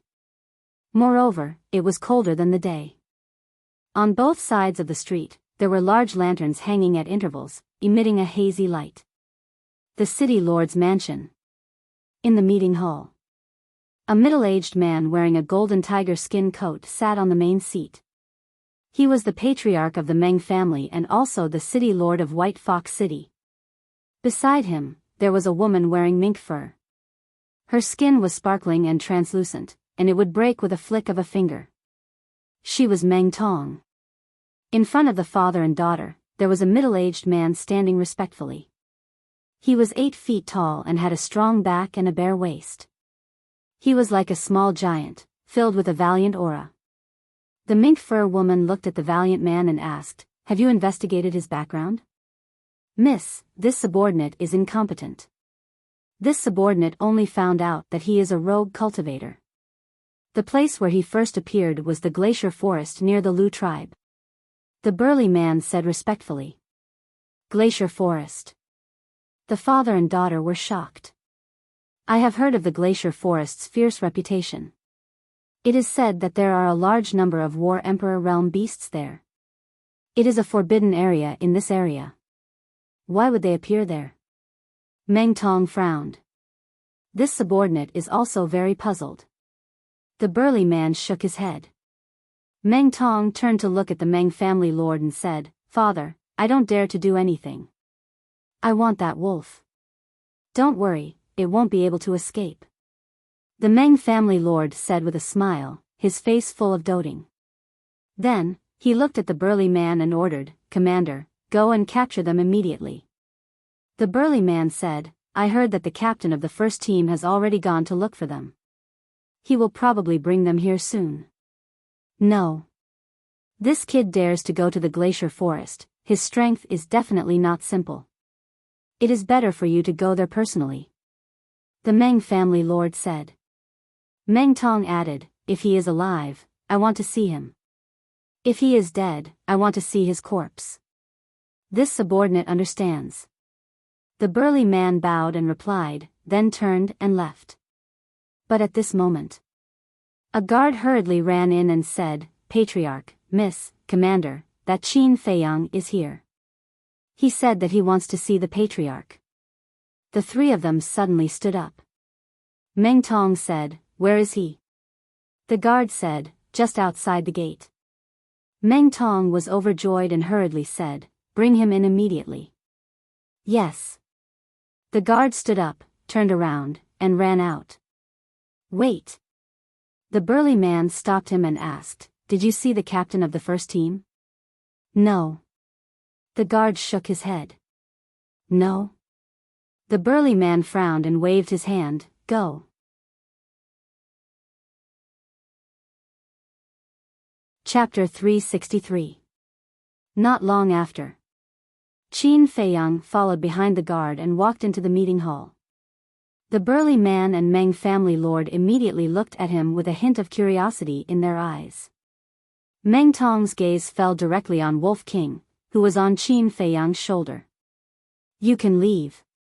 The burly man's eyes flashed, and he waved his hand at the guard. The guard bowed and left. The burly man said, "Qin Feiyang, tell this commander, where is the captain of the first team now?" "Dead." Qin Feiyang said. "What?" The burly man's body trembled. Meng Tong and Meng family lord also frowned. The burly man asked, "How did he die?" Wolf King said, "Do you still need to ask?" "Of course we killed him." Meng family lord was furious and shouted, "Are you not afraid of death? How dare you kill people of my Meng family?" Qin Feiyang said indifferently, "There is no one in this world who is not afraid of death, but who told them to die? You are really arrogant." Meng family lord slammed the table in front of him, and the table shattered. "Family lord, something bad has happened." At this moment, another guard ran in anxiously. But when he saw Qin Feiyang here, he couldn't help but be stunned. Meng family lord frowned. "What's the matter?" This subordinate just received the news. The captain of the first team, manager Meng of the restaurant, 10 guards, and more than a dozen waiters were all killed. The guard said, "Manager Meng is also dead?" Meng family lord was stunned, and said angrily, "Tell me, who did it?" The guard pointed at Qin Feiyang and said, "It's them." "Damn it." The Meng family lord was furious. Meng Tong's face was also covered in frost. She looked at Qin Feiyang and said coldly, "You are provoking me." Wolf King said disdainfully, "Little Miss Meng, you think too highly of yourself. Why can't we touch a small Meng family? The tiny Meng family?" Meng Tong immediately jumped up as if his tail had been stepped on. He said sternly, "Father, quickly kill them." Qin Feiyang looked at her with disgust and said, "Meng family lord, I didn't come to White Fox City to make enemies with your Meng family." The Meng family lord said in a deep voice, "Is there any point in saying this now? It is indeed meaningless. Then I'll be straightforward. Give me the coordinates of Purple Sun Tribe or Sky Thunder City, and I will leave White Fox City immediately." Qin Feiyang said. The three of them looked at each other with a trace of surprise in their eyes. The burly man asked, "Why do you want the coordinates of Purple Sun Tribe and Sky Thunder Pool?" Qin Feiyang said, "That has nothing to do with you. You are now in the city lord's mansion. Whether you can come out alive or not depends on our wishes. So, you'd better be honest and answer whatever I ask you." The burly man let out a hearty laugh as he shouted in a sinister voice, "Then I'm sorry. I am afraid of everything, but I am not afraid of threats. But I don't know if you are afraid or not." Qin Feiyang said with a smile. "What do you mean?" The three of them frowned. Qin Feiyang said with a smile, "Assassinating the alchemists in this area will cause public outrage." "How do you know?" Meng Tong was surprised. The burly man's face changed. He immediately looked at Meng Tong and shouted, "Young miss, don't talk nonsense."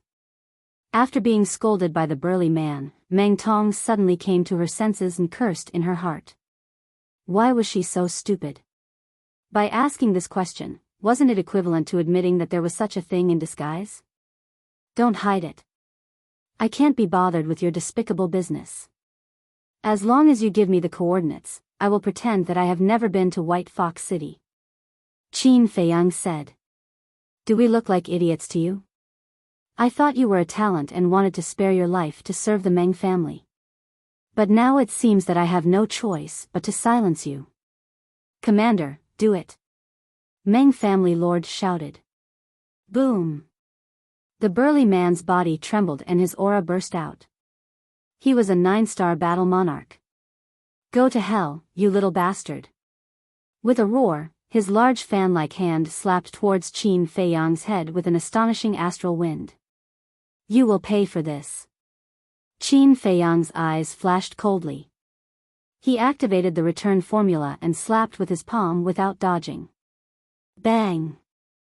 The two palms collided, and both of them retreated at the same time. How is this possible? Meng family lord and Meng Tong were stunned. The guard commander was a 9-star battle monarch. Qin Feiyang's aura was only that of a 4-star battle monarch. How could he block the guard commander's full-strength palm strike? Furthermore, the two of them were evenly matched. The reason for that was because both of their arms were lacerated. The guard commander was the most shocked. He could clearly feel that the force of his palm strike was completely reflected back. In other words, the other party did not use any strength at all. He was just borrowing the force of his attack. What kind of battle technique was that?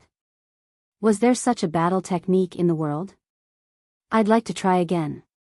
He stepped on the ground, stopped his body, and rushed toward Qin Feiyang again. Qin Feiyang's eyes flashed fiercely, and he also rushed forward. The two of them raised their other hand at the same time and slapped each other. The situation from before reappeared. Sure enough, he's borrowing the force of his attack. The burly man's heart trembled. But then, a sneer appeared on his face as he stared at Qin Feiyang and said, My Meng family has alchemists. We have as many healing pills as we want. Do you have any? He took out a healing pill and waved it in front of Qin Feiyang as if he was showing off. Then, he threw it into his mouth. Ah! Qin Feiyang was stunned. Wolf King and the pangolin also looked at each other. How could he show off an ordinary healing pill in front of a top-grade alchemist?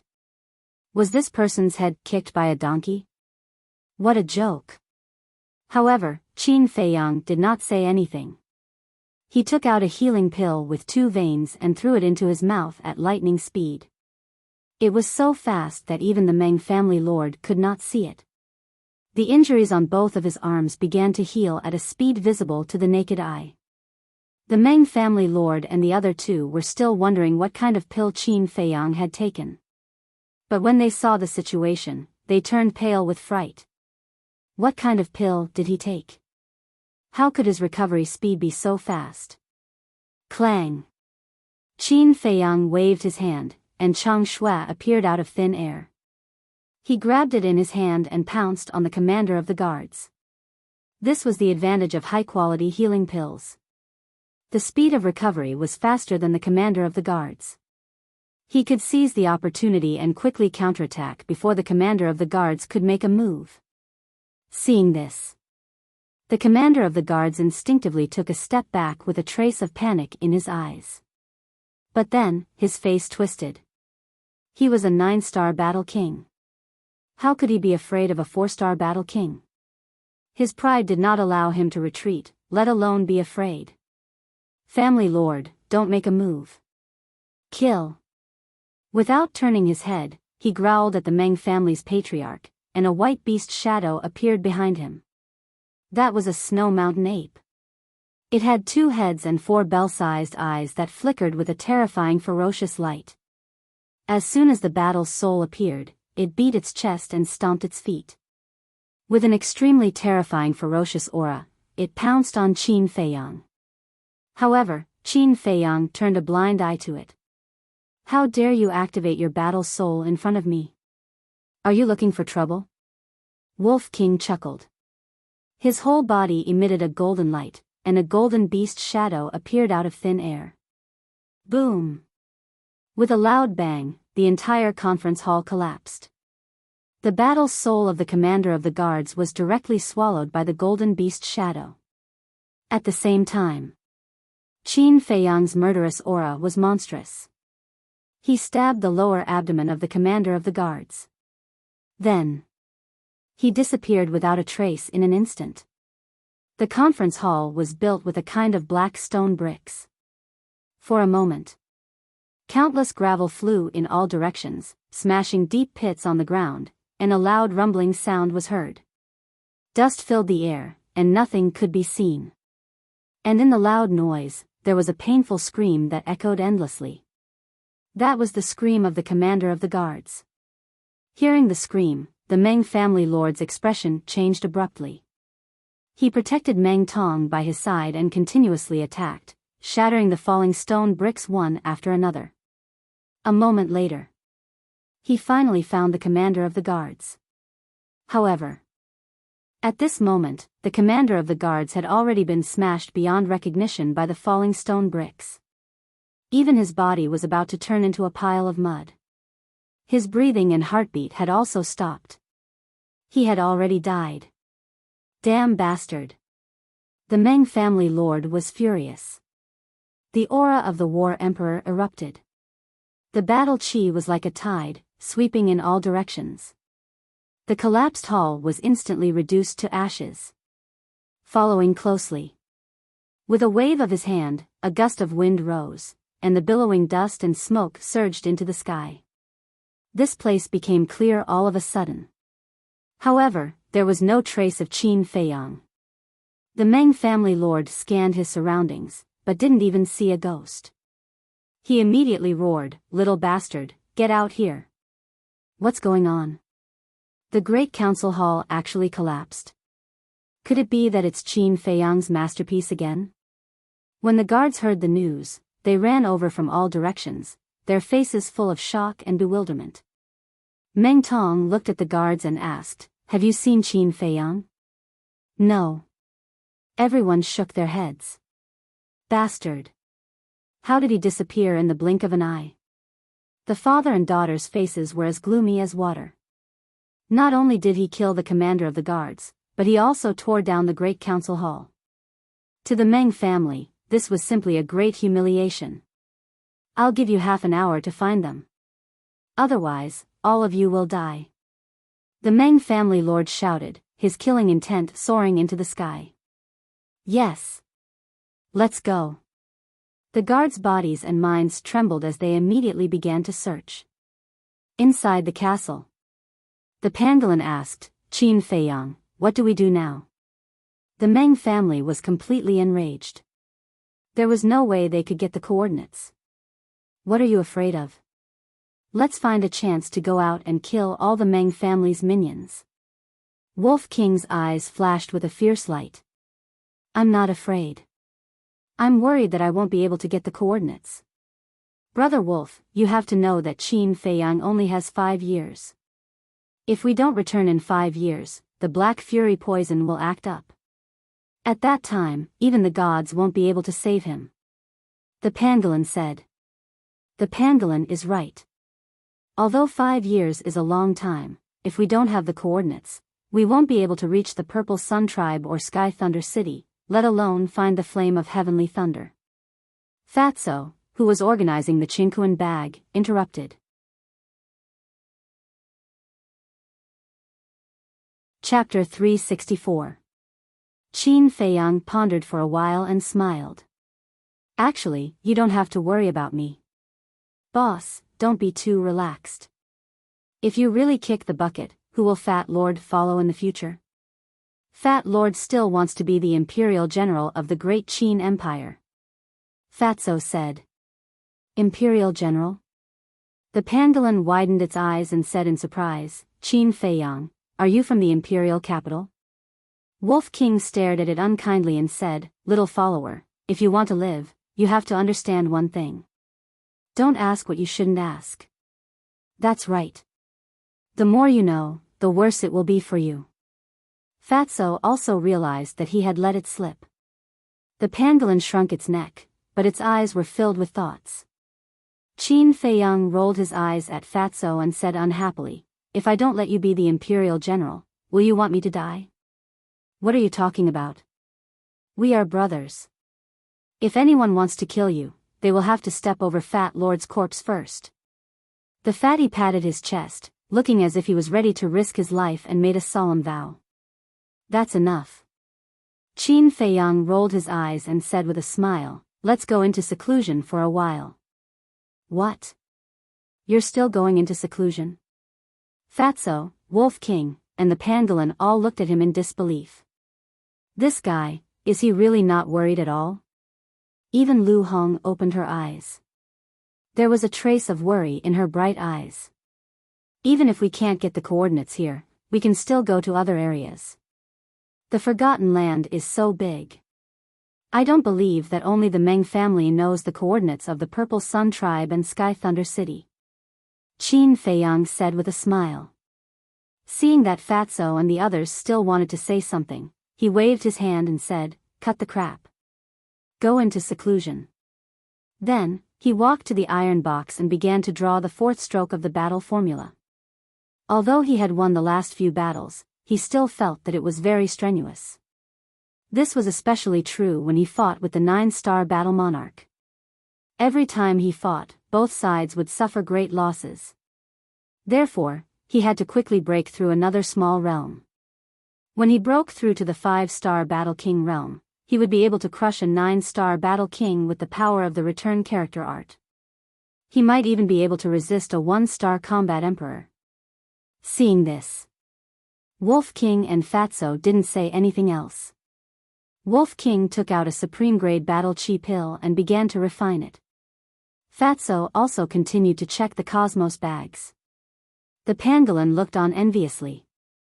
It eagerly approached Fatso. Before it could speak, Fatso said, "Can't you see that Fat Lord is very busy? Go away." The pangolin's body stiffened and it resentfully retreated. It rolled its eyes and moved closer to Wolf King. "Brother Wolf, look. No matter what, this king is still your little brother. If there are benefits, shouldn't you think of this king? You must have a lot of battle chi pills. Can you give this king some?" It licked its face and smiled obsequiously. Wolf King glanced at it and said, "Look at yourself. Do you look like a little brother?" The pangolin nodded repeatedly and said, "Yes, yes, yes." This king was wrong in the past. This king will definitely listen to you in the future. Who would believe you? Wolf King snorted coldly. The pangolin vowed, "Brother Wolf, you have to believe this king. This king has always been a man of his word. I will never go back on my words." TSK. Wolf King's eyes were filled with disdain. However, he also took out a pile of battle chi pills from the cosmos bag around his neck. "Take it. After all, you're following us now. I don't want you to drag us down," Wolf King said. "Thank you, Brother Wolf. Brother Wolf, don't worry. I will work hard to cultivate." The pangolin looked at the battle chi pills with shining eyes. Outside, the entire White Fox City was in chaos. All the guards of the city lord's mansion were dispatched to search for Qin Feiyang throughout the city. The city gates and city walls were also completely sealed off. They could only enter, not leave. But as the days passed, not even a shadow was seen, let alone a person. Did he disappear into thin air?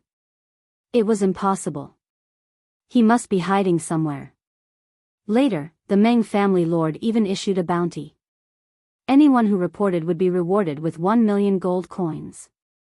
If they could capture him alive and bring him to the city lord's mansion, not only would they be rewarded with 10 million gold coins, but they would also be rewarded with a red fire glass pill.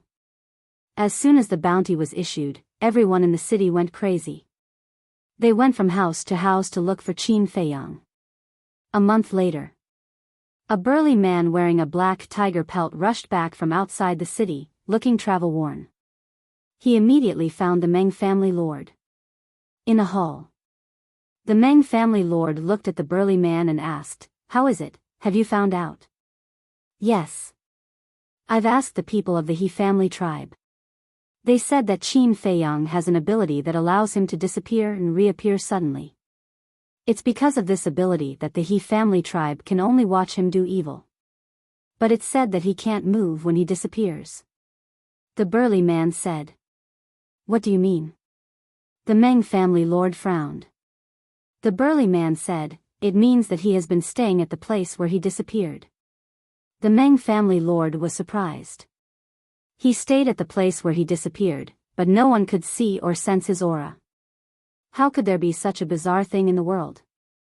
Family lord, no matter where he is hiding, at least we know that he is still in the Great Council Hall. The burly man said with a cold light in his eyes. That's right. As long as he is still in the Great Council Hall, he can't escape. Take your men and surround the Great Council Hall immediately. Don't let a fly go. As long as you can capture them, you will be the commander of the guards in the future. The Meng family lord said. Thank you, family lord. This subordinate will definitely capture them and live up to family lord's high expectations. The burly man was overjoyed. He bowed and thanked Meng family lord before turning around and leaving quickly. The collapsed Great Council Hall had been rebuilt. The burly man ran over with a group of guards. There were 50 to 60 of them. The burly man glanced at the Great Council Hall, waved his hand, and shouted, quickly surround the Great Council Hall. Don't let them escape. Yes. The group of guards responded. Some people surrounded the Great Council Hall. Some people entered the Great Council Hall. In short, there were people both inside and outside. A short guard came up to the burly man and said with a flattering smile, Brother Meng Cheng, congratulations. Please take care of me in the future. Meng Cheng shook his head and said, it's too early to congratulate me. Let's capture Qin Feiyang first. With Brother Meng Cheng personally taking action, won't it be a piece of cake? Isn't that right, everyone? The short guard shouted. Yes. The other guards responded loudly with fawning expressions on their faces. All right. Be serious. When I really become the commander, I definitely won't forget my brothers. Meng Cheng chuckled. In his opinion, the position of the commander was already set in stone. There was no way he could run away from it. Ah! But at this moment, painful screams suddenly sounded in the Great Council Hall. What happened? Let's go in and take a look. Meng Cheng's expression changed as he rushed into the Great Council Hall. The guards also followed. However, as soon as they reached the door of the Great Council Hall, they stopped in unison and looked inside in horror. They saw a wolf more than 7 meters tall with bulging muscles all over its body. It was like a killing machine as it crazily slaughtered the guards in the Great Council Hall. Its snow-white fur had already been dyed blood red. It was Wolf King. As early as yesterday, it had already broken through to the 5-star Battle King realm. It was bored when it heard the commotion outside and became excited. It asked Qin Feiyang to send it out of the castle. With the cultivation of a 5-star Battle King and the superior battle art, Berserker's Fury, it now had the combat power of an 8-star Battle King. The strongest of these guards was only a 5-star Battle King. Most of them were 3-star and 4-star Battle Kings. Although some of them had battle arts, they were basically inferior battle arts. How could they be a match for Wolf King? Killing them was as easy as cutting vegetables. What a terrifying strength. The guards outside the Great Council Hall revealed a look of horror in their eyes. There are so many of us. What are we afraid of? Hurry up and inform the Patriarch. The rest of you, follow me in and stall it. As long as we catch it, Qin Feiyang will definitely not be able to escape. Meng Cheng shouted. The short guard immediately turned and ran away. Follow me. Meng Cheng roared and took the lead to rush into the Great Council Hall. Battle aura surged. He used his battle art and charged toward Wolf King. He was a 7-star Battle King. With his inferior battle art, his strength was comparable to Wolf King's. However, his combat instincts were not as good as Wolf King's. Moreover, in the same realm, beasts were stronger than humans. This was because the bodies of beasts were naturally strong and powerful. However, this could not be generalized. Some people's physical bodies were no worse than those of ferocious beasts after being tempered. However, this was a minority. Meng Cheng was obviously not this kind of person. After a few rounds, he was hit by Wolf King's claws on his lower body. The intense pain caused by his balls being crushed almost made him faint. The Wolf King seized the opportunity and snapped his throat in one bite. Seeing this, the other guards no longer had the courage to continue fighting. They began to flee. Wolf King seemed to be possessed by the god of death. He killed one person with every step he took. Blood was everywhere as he killed his way out of the main hall. In less than 10 breaths, all the guards fell to the ground and their blood flowed like a river. Ow! After killing, it glanced at the corpses on the ground and howled at the sky. Whoosh! Qin Feiyang appeared out of thin air and came to the main hall. He brought Wolf King to the castle. The man and the wolf disappeared in less than 3 breaths. The Meng family's patriarch arrived with the short guard and landed outside the main hall. Looking at the bloody scene around him, the short guard was paralyzed on the spot. His face was pale. A pool of water flowed out from under his crotch. The smell of urine permeated the air. Crack! Meng family lord's eyes were red. His 10 fingers were tightly clenched together. These were all the elite disciples of the Meng family. However, in just a short while, all of them had died. Unforgivable. Absolutely unforgivable. Little beast, if you have the guts, come out and fight me fair and square. He roared at the sky, his anger soaring to the sky. However, no one responded to him at all. Call someone over immediately and bury the bodies. From now on, I will personally guard this place and wait for them to come out. After an unknown amount of time, the Meng family's patriarch took a deep breath and instructed the short guard. Then, he strode into the conference hall. However, he did not know that Qin Feiyang had already left the main hall. Chapter 365. Inside the castle. With the Meng family lord overseeing the meeting hall, the restless Wolf King could only continue to cultivate. Qin Feiyang's black demon poison also acted up again. The sudden sharp pain from his heart almost made him faint. Fortunately, he calculated the time and was prepared, so he took the transparent liquid in time. 5 days later. Boom! His arm trembled, and at the same time, his aura erupted. His cultivation realm was like a volcanic eruption, climbing to the 5-star battle king. Wolf King opened his eyes and asked, "Are you done copying?" "Yes." Qin Feiyang nodded. The 4th stroke of the battle formula was like a star, shining with a dazzling light. Wolf King urged, "Then hurry up and refine the Juku Yellow Dragon Pill." As long as they took the Juku Yellow Dragon Pill, their cultivation would soar. No, the level of the Nether Devil Flame is not high enough to refine a Juku Yellow Dragon Pill with 2 patterns. Qin Feiyang shook his head. The Juku Yellow Dragon Pill was the same as the Scarlet Fire-colored glass pill. Everyone could only take it once in their life. A Juku Yellow Dragon Pill with 1 pattern could only break through a small realm. So, if they took the Juku Yellow Dragon Pill now, it would be a waste of this opportunity. Wolf King said, "Then when do we have to return to the Holy Temple?" "There's no need to wait until then." Qin Feiyang waved his hand, and a light flashed across his eyes. "No need?" Wolf King was stunned and asked in surprise, "What do you mean?" Boom! At this moment, Fatso also broke through to the 3-star battle king. He opened his eyes and chuckled, "Brother Wolf, why are you so stupid? Think about it carefully, why did we come to the Forgotten Land this time?" Wolf King said angrily, "Nonsense, of course it's for the Heavenly Thunder Flame."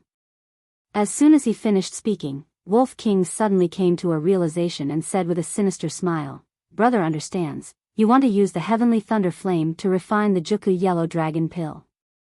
Yes. The Sacred Hall's alchemy fire is only at the 3rd grade, but boss can refine a pill with 2 alchemy veins. The heavenly thunder flame is a 6th grade pill fire. Who knows, it might be able to refine 3, 4, or even 5 pill veins. The power of the 9 songs yellow dragon pill will naturally increase exponentially. So there's no need to be in such a hurry. Fatso said. That's right. Wolf King nodded repeatedly. A 9-melody yellow dragon pill with 2 pill veins could increase one's cultivation by 2 minor realms. Not to mention 3, 4, or 5. He couldn't help but feel excited just thinking about it. The pangolin looked at them in confusion and asked, "That. Can you explain to this king what the 9 tunes yellow dragon pill is?" Wolf King smiled mysteriously and said, "It's a miraculous pill that will leave you dumbfounded. Can't you make it clear?" The pangolin was helpless. Fatso said disdainfully, "You're not one of us. Why should we tell you?" Hey, you can't say that. Yes, this king admits that there's still a gap between us. But now, we're at least grasshoppers on the same rope. Can't we trust each other more? The pangolin said unhappily. Only a ghost would believe you. Fatso and Wolf King glanced at it disdainfully at the same time. It wasn't so easy to integrate into this small team. If the pangolin didn't show sincerity, it would probably be impossible for a lifetime. Not to mention getting benefits from Qin Feiyang. Qin Feiyang glanced at the pangolin and asked, "Fatso, have you sorted out those Qinkuan bags?" "Yes." Fatso nodded. Wolf King said, "What treasures are there?" "There's no treasure, just a lot of medicinal herbs and gold coins." "Let's not talk about the other medicinal herbs. There are medicinal herbs for the potential pill, 9 tunes yellow dragon pill, and red fire colored glass pill. There's a total of more than 1 billion gold coins. There's also a lot of weapons and pills, but their value isn't high." Fatso said. Wolf King said, "No battle arts?" "No." Fatso shook his head. Wolf King's eyes suddenly had a trace of disappointment. Qin Feiyang said, "There's still a long way to go. We can slowly think of a way to create battle arts in the future. The most important thing now is to work hard to improve our own strength." Fatso said, "Boss, since your talent is so good, why don't you create a few battle arts yourself?" "Create?" Qin Feiyang was stunned and said with a wry smile, "Creating battle arts requires the right time, place, and people. None of them can be missing. I've heard that some people can't create a battle art even after spending their whole life painstakingly. But some people suddenly comprehend a battle art. In short, creating battle arts can't be forced. It all depends on luck." Qin Feiyang said. Fatso and Wolf King looked at each other. They didn't expect that creating battle arts would be so difficult. "Okay, you guys continue to cultivate. I'll go out and meet the Meng family head." Qin Feiyang's mind stirred, and he disappeared without a trace. At the same time, outside the Great Council Hall. "Who is it?" Qin Feiyang's appearance immediately alarmed the guards in front of the hall. "It's you. Family head, Qin Feiyang has appeared." When they saw that it was Qin Feiyang, the few guards' faces changed and shouted loudly. Whoosh! The next moment, the Meng family's patriarch rushed out of the hall. "You're finally willing to come out. Give me your life." His eyes were filled with bone-piercing killing intent. "Wait." Qin Feiyang stretched out his hand and shouted. However, Meng family lord turned a deaf ear to him. His battle chi surged and he angrily punched towards Qin Feiyang. "Then I'll try to see if the current return technique can compete with the War Emperor." Qin Feiyang's eyes flashed with a radiant light. He raised his big hand, and a golden light burst out from his palm. In an instant, The fist and the palm met. Boom! Immediately, a terrifying airwave, with the two as the center, rolled out in all directions. The surrounding guards were all blown away and blood spurted out of their mouths. At the same time, accompanied by a series of loud noises, the land within a radius of hundreds of meters was instantly razed to the ground. The great council hall also collapsed again. Puff! Qin Feiyang's face turned pale and blood kept spurting out of his mouth. He flew out like a meteorite. His arm was shattered on the spot. On the other hand, Meng family lord. Although he was also pushed back by the return technique, the injury on his arm was not very serious. It was just that his skin and flesh were cracked. Sure enough. No matter how heaven-defying the return technique was, in the face of overwhelming combat power, it couldn't defeat the strong. But even so, the power of the return technique made Qin Feiyang very satisfied. Because there was a huge gap between a combat emperor and a combat king. This gap was an insurmountable gap. It was very difficult to break through. But from the current situation, although he couldn't win, he wouldn't be instantly killed when facing a one-star combat emperor in the future. In the blink of an eye, accompanied by a bang, Qin Feiyang was like a meteorite, smashing into the ground dozens of meters away, creating a deep pit on the ground. His body seemed to be falling apart. Swish! Meng family lord swooped down and landed on top of the deep pit. He looked down at Qin Feiyang and said, "If you have any last words, say it quickly." Last words? Qin Feiyang climbed up in a sorry state and kept vomiting blood. He raised his head and looked up. There was still no fear in his eyes. He said indifferently, "You should know very well that you can't kill me." Meng family lord's face darkened. That's right. He really didn't have the slightest confidence. But if he didn't kill this person, the resentment in his heart would not disappear. I'll say it again. Give me the coordinates and I'll leave immediately. Otherwise, I'll fight to the death with the Meng family. Now you know what I'm capable of. If I really do that, you'll be the ones to suffer in the end. Qin Feiyang said. How dare you threaten me? Meng family lord's eyes were filled with murderous intent. He suddenly raised his big hand. Battle chi surged, and a huge golden hand appeared out of nowhere. Die! Following his roar, the big golden hand carried an astonishing ferocious aura and slapped toward Qin Feiyang. You asked for it. Don't blame me for being merciless. Qin Feiyang was also angry and disappeared without a trace. Boom! The big golden hand fell, and the ground shook violently. Cracks spread in all directions. Damn it! The head of the Meng family was seething with anger. Where is this little bastard hiding? Even a combat king couldn't do anything to him. If this continued, the Meng family would become a joke sooner or later. Inside the castle, Qin Feiyang consumed a regeneration pill. Then, his shattered technique started to slowly regenerate.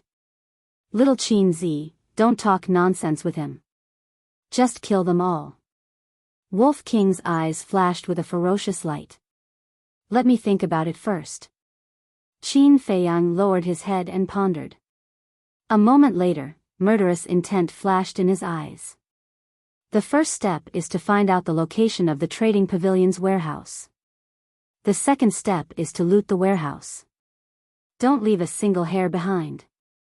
The third step is to assassinate the Meng family and leave White Fox City directly after that. But remember, don't kill the innocent. Qin Feiyang said. Good, good, good. I've been waiting for you to say that. Wolf King shouted excitedly. Fatso was also excited. As for the pangolin, it was also eager to give it a try. Wolf King suddenly said, the warehouse is not a place where ordinary people can enter. Do you have any good ideas? Yes, let's find Meng Tong. Qin Feiyang said. Good idea. Wolf King's eyes lit up. Meng Tong is the pearl of the Meng family. As long as she leads the way, we can definitely sneak in. Don't let her lead the way. Qin Feiyang shook his head.